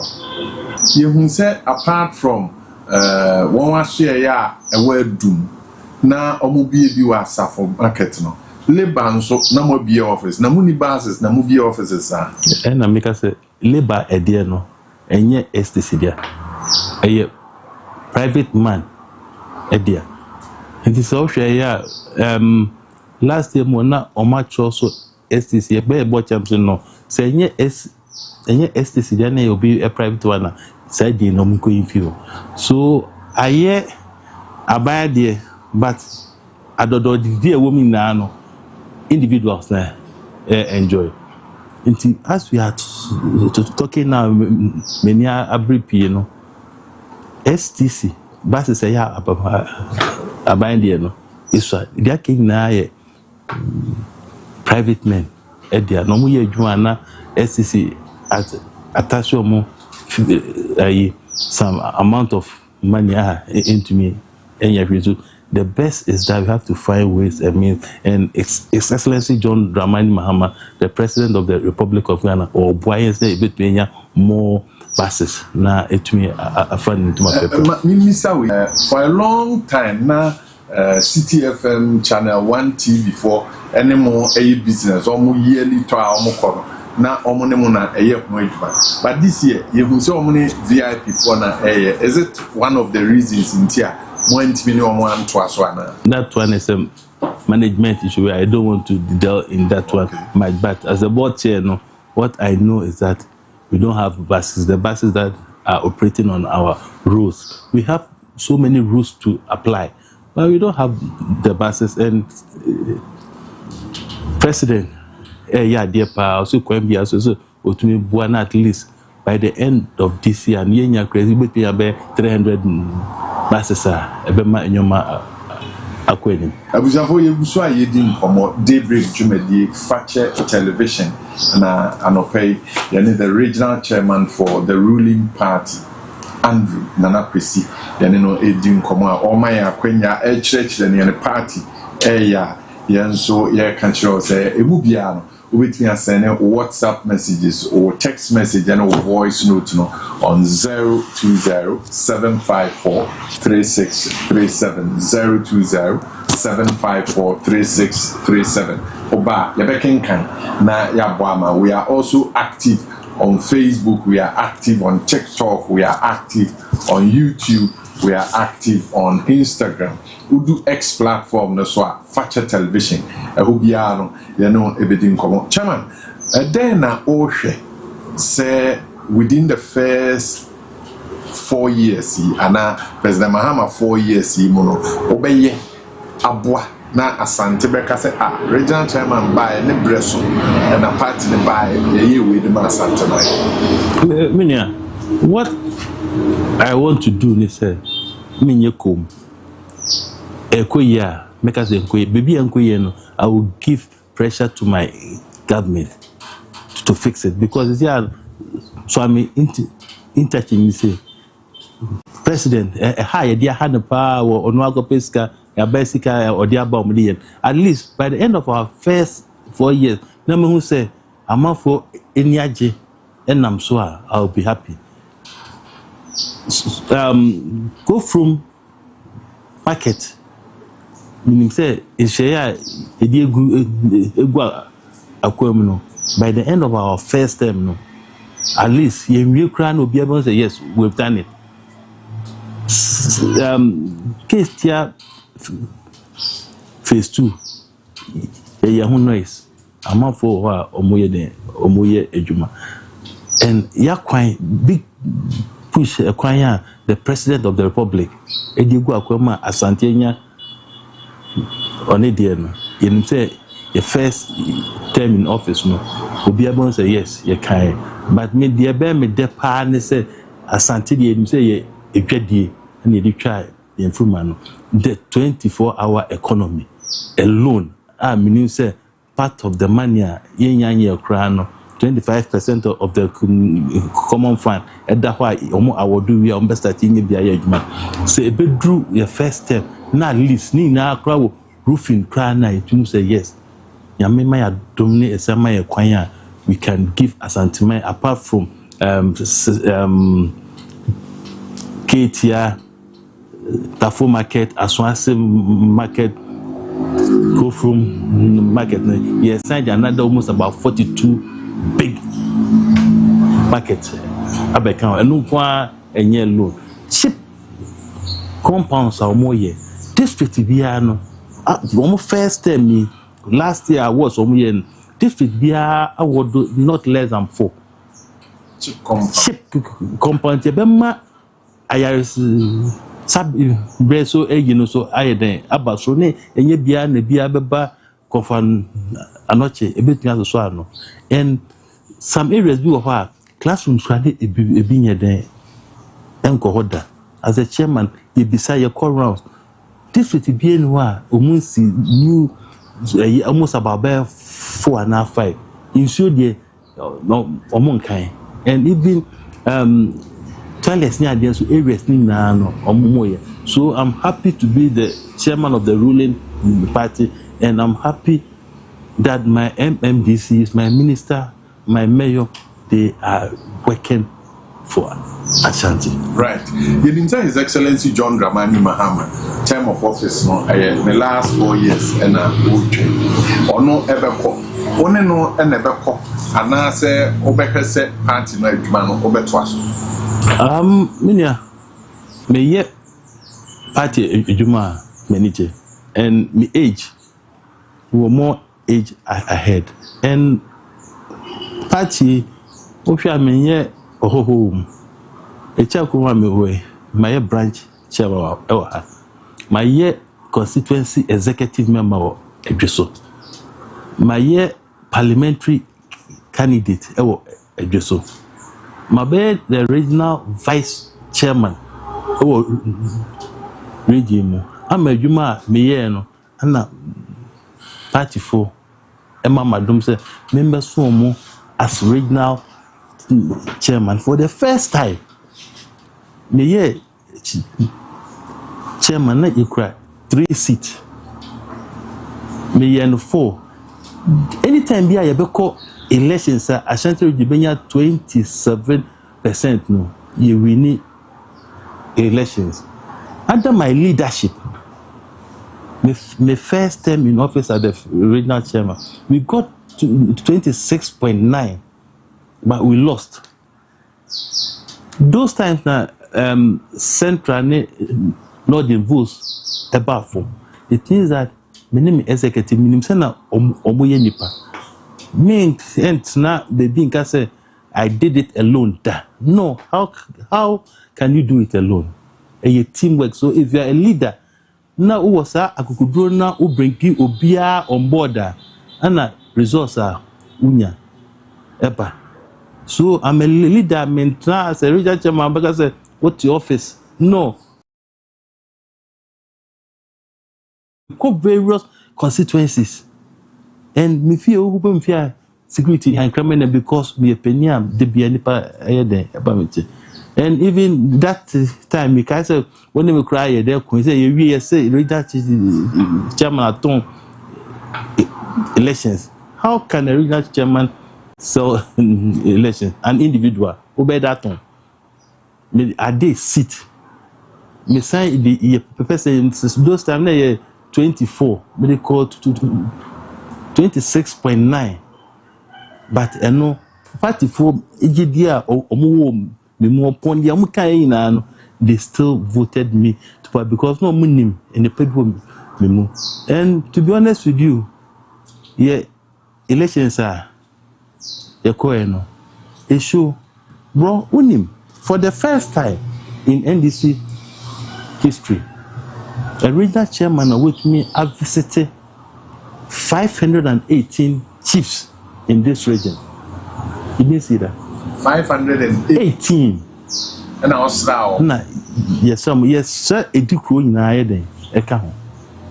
And a policy, regional executives, it's not to say, we say it will bring the vote under my leadership. It be that street campaign, street float, and it be who say the regional chairman, Mindy, the regional executive did very well, almost so much. And winning a winning now. National chairman said we should zone the region into 5 groups. And you can ask every constituency, every branch. The regional chairman was visible in every branch. Yama party no aye akono. But eye omai akonwa eye party akonwa. Nyame ana ede esi hin. Ba me hwe odo ene hawa mabwa party na ye.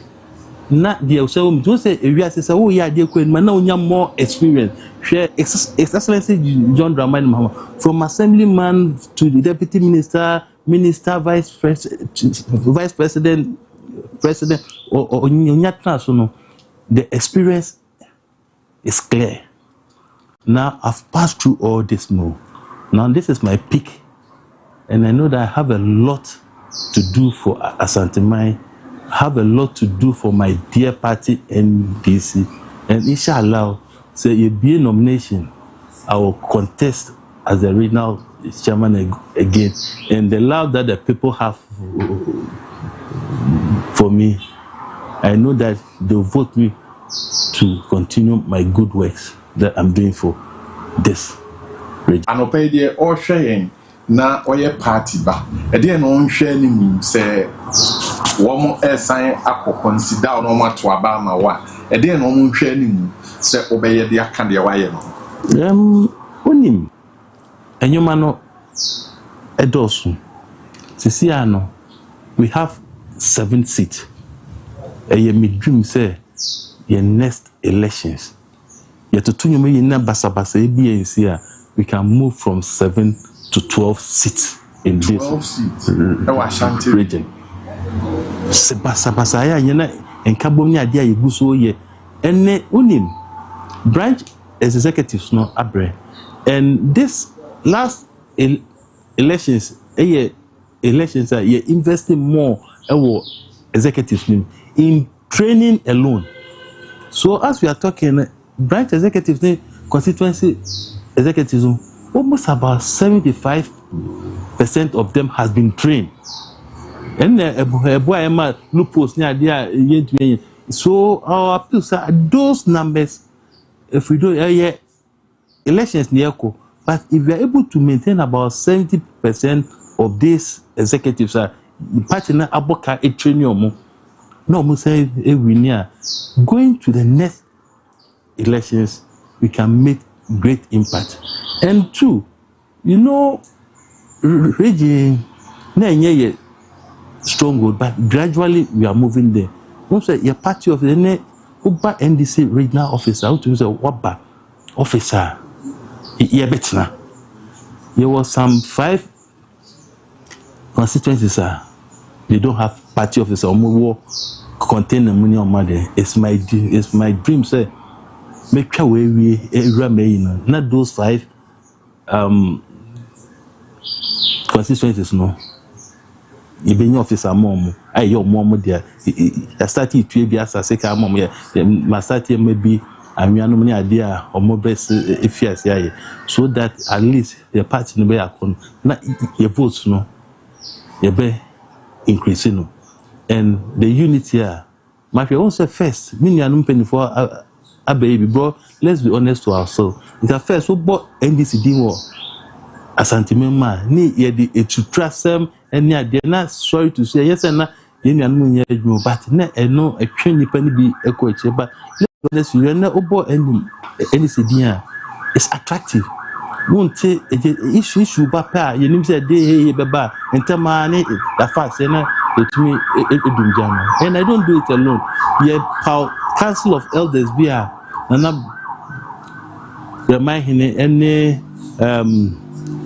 one Muslim chief president on function omo dan no issue bi bana me say de bana be piam amomu no so de omani monyam akana aye and I hope say yami adon na party for return me am so omo be ya your party no be fi adom akọ adom na enka bom ni asomye ewo mo no etua na appointees wunya party penia otumi ne appointees here you say na you have first we say minister ne buna party chairman ni ade na himself but you say this time you jelly and I hope say ye kono one no beba ama ya bom mo maye na say one ye party for from branch level eba wo gidie wa adwuma o yi nti wo benya de an ko mu dodo no ano party no retain you me this I'm saying na make us because adwuma de we are the results and issue say anko ya kebe say regional chairman one ya there but ekoya say omubomdi but they am so make can say party from branch constituencies or my adwuma results no show every constituency you appreciate here they've worked you share then ya papa bia mom and yes I make as chairman obianto no I can't do that because akra matumba but make party ni enyin ko ekom any se na be ya enkaka ka betumi ama MPP akofom wo hanu omo maye adwuma no ye train omo ya boka e train those people to say ye ko fa new hands more about it means say ye person aboka e train these people ebiom e person atwe akweche but the experience those people have no e can imagine na party for be omo ko elections we should try and maintain most of them. I see. Now, one regional executives no montam etiseng eniama ekose de sese eko. Regional executives memene omutie. Onim for the first time 1992 to now this is the time regional executive almost about 75% of them has gotten appointment in CEDA. If you have a leader not on prayer dear man no prayer dear mayor for the first time so they who are from you can check your regional executive onya appointment and will pass a minia yami onya deputy minister sports but under my leadership ne excellency John Dramani Mahama ne the council of elders adom we are able to get our regional executive, about 75% of them are appointees. Maybe a ministers, maybe CEOs, maybe you can mention them 75%. And let me give you 75%. We are 21 in number. So if I say 75% of it, you check, and you say. Yeah, chawa bemna ethical echo from. And mami can be chawa maya obi for the first time. Mina met me ama council of state member or NDC elected. Check. From 92, elected council of state member or Ashanti region. Kubianye bida. It's under my leadership. Chairman ya Obimpe. Even si our Bemukra the elected one say omo ye elected one na ya appointed one. Dia Ashanti region in Ebenye Biano then appointed. But me so. You know what we went through? There were two elections. But I stood firm. I promised the President of the Republic of Ghana that under my leadership, me and my regional executive, I don't do things alone. No. I do consultation alone. I don't do things alone. So me could say me no. Under my leadership and my executive, we were able to give His Excellency John Dramani Mahama an NDC elected Council of State member. It hasn't happened before. And there are a lot of things coming. Daybreak Jumedi or Fache Television. So, Anope Yaneri Ashanti Regional Chairman for the ruling party, Andrew Nanakwesi, Yanino Edim Komoha. Chairman Waka say when you saw a Juma or minister and a woman cano eye. MMDC is ne Jumana or Moyen, so Kase Uri to Oma, Obama on saying. Let me refer to myself. The MMDCs, I'll give them about 65 to 70. Because this is the first time MUP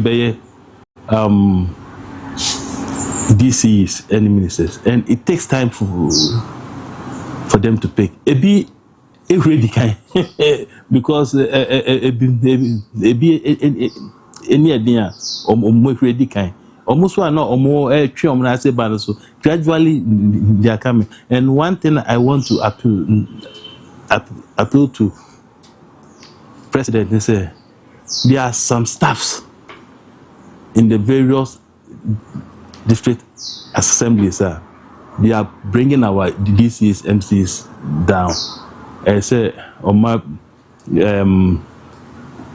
BNI for says as I said, you know, I'm a master BNI. Yeah, for mine impuntu. And they say this is Biaba.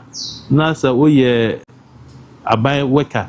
Now they still ya to a baby. Not they no impute. Now so oh my, it might be a dear master. This is I know President didn't share not BNI from Rafo. That's uncle for number to answer some. So be impuntu a various districts here. And who say it may be why I'm read Edaho. Into so much me buano mumma paperwork near dear a court and tell me idea. It be a delay any idea. And my money impuntu no echo. And the mess President says some districts no. So Obama BNI for Abeshe workers in some way, man, no more bois.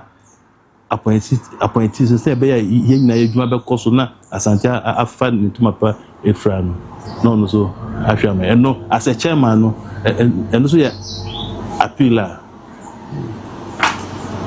medema right enche ye de enkomo no ebeba wie bambo ho asem e wa asante na ebrebi na e yo how den obeka se mobile bambo ho asem etisen ana mo ye adwuma Moye when Aje said the security agencies no a year Juma was Santini Kumase. Make us say, Oba metro areas now. I'm happy. I'm not crime no echo from, but my worried now to see some areas. At the mining areas, no. Some, underline, I said some of the officers there are taking money from miners. And we have those reports. I do baby. Also, Momo ya, almost evidence. I'm so chairman. This is what is going on. Some I have to call those officers. Yeah, Mutaka. Sa areas no oma oneni enkoso emfa because the complaints that we are getting from those areas officers need be no it's not good.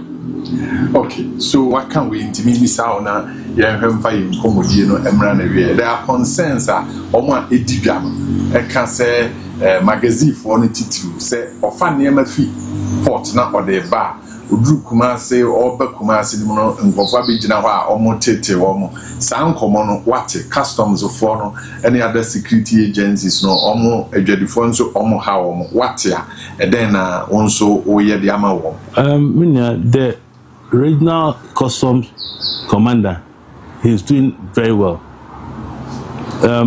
Michelle no obey adwuma at least issues be bad ukwa obi a dos ma ama o kan wase edwadifo no enyuma ni bi wo ho a omudibem ebi so wo ho a minia yemfa emra enye adwuma because ye person emra ye adwuma no oman no efa nanetuma pefra yemfa sam ebi wo ho a omudibem ebi so wo ho a obekọ ebedi ekire no na tumi say enkoye enti ye ka say customs for me enye no almost edu baby a omunye enyoma eye because omuye adwuma net omunya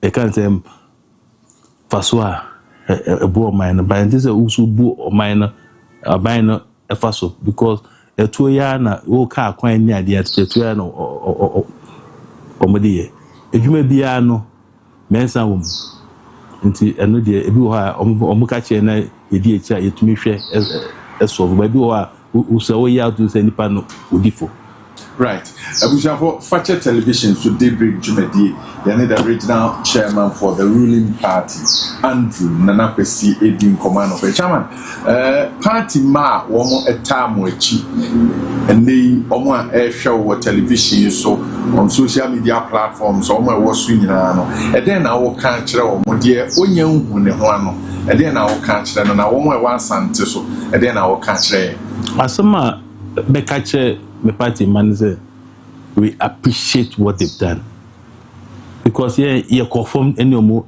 ekoye adwuma baba pani area bi kura ho a obekono na branch for no na enwa aduane ma officers are so mkom adwuma it means that they've contributed to our winning. They deserve a lot, but the American say oman so yes share oman no bo yes share Ghana for bo say ye beye oman ni you say ne obi benye bi ya chino obi benye bi na ye koso atna abbe machen ebi so obi aso branch executives ebi enya adwuma ye but so hwe Ashanti region ye do so pi kasi obi abenya nka oman no within a year oman be ebese but as a chairman I will continue to fight for them baby a mejina bia menya president enima adumia no ye ka omuasem president ye listening father ye ka ye insem nya netwika of you ye ka bia bo say wotumi awoso no e kakra say no chairman ye ka say we mu ye say enye but here ban e say hwe ne ye ya de pa na bi bro so I say yes your party for the ka ye de party na ye into your mind ya ba no akai yes your party for and it's not bad right is so hwe na say na he but enkakra abuto ye ba assure mu 1 year 3 months and wasa but in twa fi nko wi nko afi ni ejejuma pa e be na e be san to aso nti ye kase ye fa bibia ma ye di na o man say ya ye 4 years into sanko nti omunya abotre ye ni me how ni ade omukum my doors are open to everyone obi wo ha onim eye anya ade bi na opo so obefre openi bi na obefa na onu so say odina form na friend with my friend the chairman bi ma ebi ha ade omo panel so we should open our doors to omunya bi no na infie na ewe nim infie mi say ewe nim omo ana yebesa ni omo ayejuma we shouldn't take them for but enka esempa enshom na omakoma emrafo we love them all right chairman ya dasi anope say oma ya kwanyama yedi nkomo etise minim say ebrese mi ebesan ene wadi nkomo fachi tv down na my last advice sisi ano ye call elections nyame adoma by Wednesday national executives will be ebeba form abeka regional executives no akofom na books na omocho edin wom no omakoye verification ni auditing so omunye bibia open omuma bibia ye transparent because ahini yankopon na de masa nye kukuyi abe na be se woye keke na uwini a nka for nef na odi omofa ti me advise me executive say national for Obama ye boost no yetumi abehwem na yetumi dia ye register akọ branch elections no omo enye free and fair sese na be ya process na aka no na masa advise say elections no yenka asama nipa na ye kadia oba ubetumi aye sene be ya uwini obetumi asa fa nipa ni na aka ba se wo se nipa no wie na uwini a o friend na at least eyaw ebeba no nti meda obi biase right.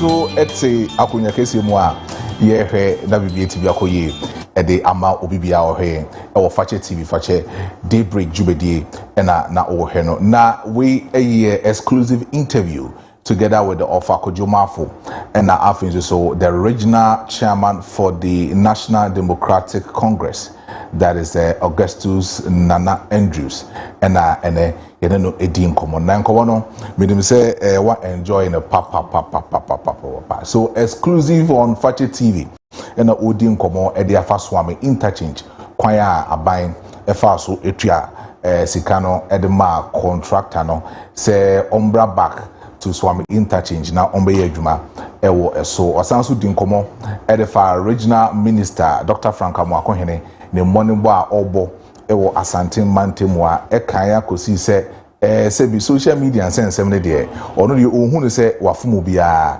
na na adwuma na oye ewo Asante Mantemu a na se dodo na afo se etwi omo kakra ene oye sorry on the of one so ohun boni bi ewom because omo nyina no or support omo amomo no etimi adi omodwuma no osan so kire mu krampo se ono no Ashanti region ha no we di dwumadi na chepa papa no oye regional oye constituency chairman ewo edwoso osan so eba be di ni dwuma as regional chairman ewo Ashanti region afin so baaye no na the number of seat and ewo kurum ha na emiensa obaaye no odi bia beka ho na anytime bia e beto aba na NDC ebinya 27% ewa Ashanti region bia no omutimi ekukọ manim ewini election obaaye no odi omafri opposition ediomaba into power and or no di tum se dwumadi a odi ewa Asante Mantemu ha no eyedutwem enti se NDC esanso ekọ manim biema ono no ose fata ose yedema no wadi nkomondi bebre ewa hanom na minim se onsoso no wonya odie etimi ede efrim na mame enredi some birthdays ni bi kakra enye birthdays ni kakra enfama omo hweye no na bibia entimi koyi enfama omo we say belated happy birthday to Michelle Efua Yeboa Edu, a level 100 student of human nutrition at KNUST, from your uncle Opoku Efriye and the entire Edu family. Inti Michelle happy birthday, level 100 students. Happy birthday na bibia enkoyi ewo honma no hutrapa. Inti happy birthday. We also say happy birthday to Vincent Opoku and Kelvin Opoku, wishing you more years with strength from Sir Paul and also so Ediaba. And to say Paul see and Vincent Opoku and Kelvin Opoku. I am say the fantastic twins no. Yeah, wish you more happy birthday. Inti Yankopon Shramo na onto monkwemu emfa emmamo. When so say Honorable KOB wishes Honorable Solomon Kumi, Immigration Officer at Sampa Command, a happy birthday. Enti Immigration Officer or Sampa Command no Honorable KOB we show happy birthday. Enti Honorable Solomon Kumi we show happy birthday. I say may God grant you good health, strength and continued success in your service to the nation. Enti Solomon Kumi yema happy birthday. Enyo bibia odi na woda eneno yema obibia happy birthday na bibia intimi enkoye emfama. Enti Kaakyire Maestro and ADCO. We were say at this juncture there. Na say ya weda ya hwefo ase na ya kra wo mo an. Amone atena from 6 a.m. to 10 a.m. Aha, bedru sabre. Ama bomodin. Se bibie ni ho biem. Oh, sesi e de bibie ni ho. Ana bibie ho. Bibie ni ho maestro. Bibie ni ho. Oh, yes, sure. Ane. Ni ho twa na. Ya ni ho twa, ni ho twa. Se obi ho fa. Yes, ni ho twa. Tanya ne bonne so de. Oh, there be. Oh, because level 100 there, osa. The who try that say I want to be waiting to a water park or so the who try level 100 say obu level 100 when you remember. Oh, when you say. But chairman Andrews on common na many DH kakra especially baby or supported Dr. Frank Amakwene no be hu so be true comment be there to YouTube or say or share Frank Amakwene kutupa e okruma che say atwetwe or cheche nkrofo okruma ha no or supporting no do you think so or supporting no? Oh, say on say empanimfo se de offer their pan e piano ono no hunu ne say all is well. Say specifically for the social media thing no. And yes sir. Enti say Dr. Mwakohene ye bibi pa na ne chairman ehunu say enema nyina de dana kwan mu a why not? Omo na ba so we dey say nya kutupa hye. Enya kutupa. Bone na obi ya yes we say ne kutupa amwa ye ni ye ne we dey obo na ba so no eje ne on. Say won koso anye. People love it. Nipa bebre ni je ho. Enti doctor carry on. Carry go.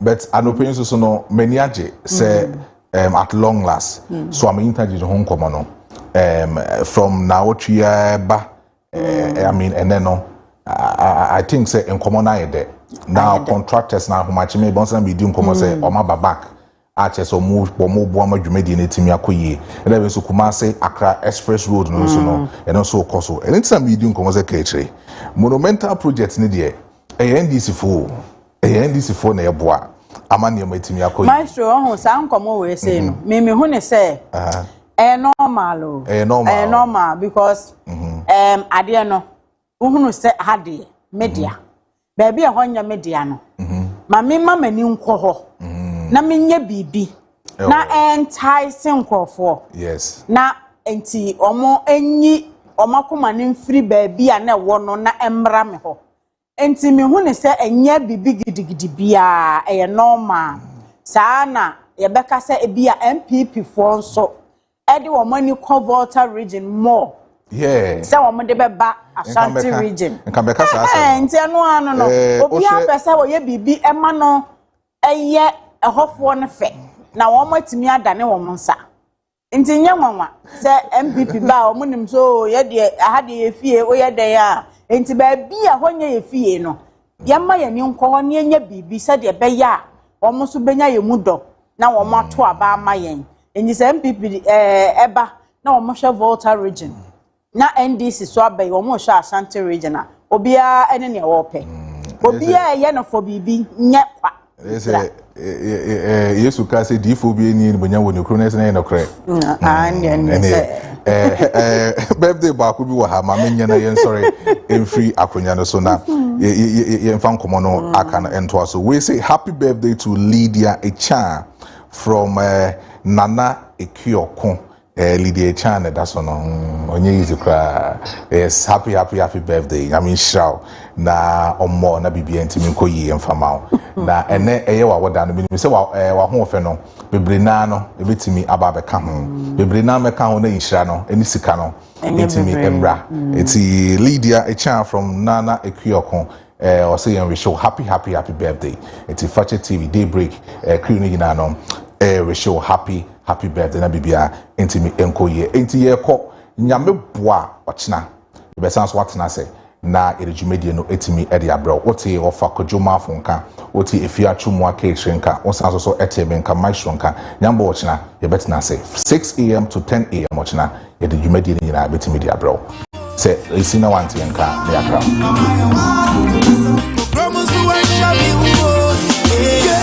well my nigga did for me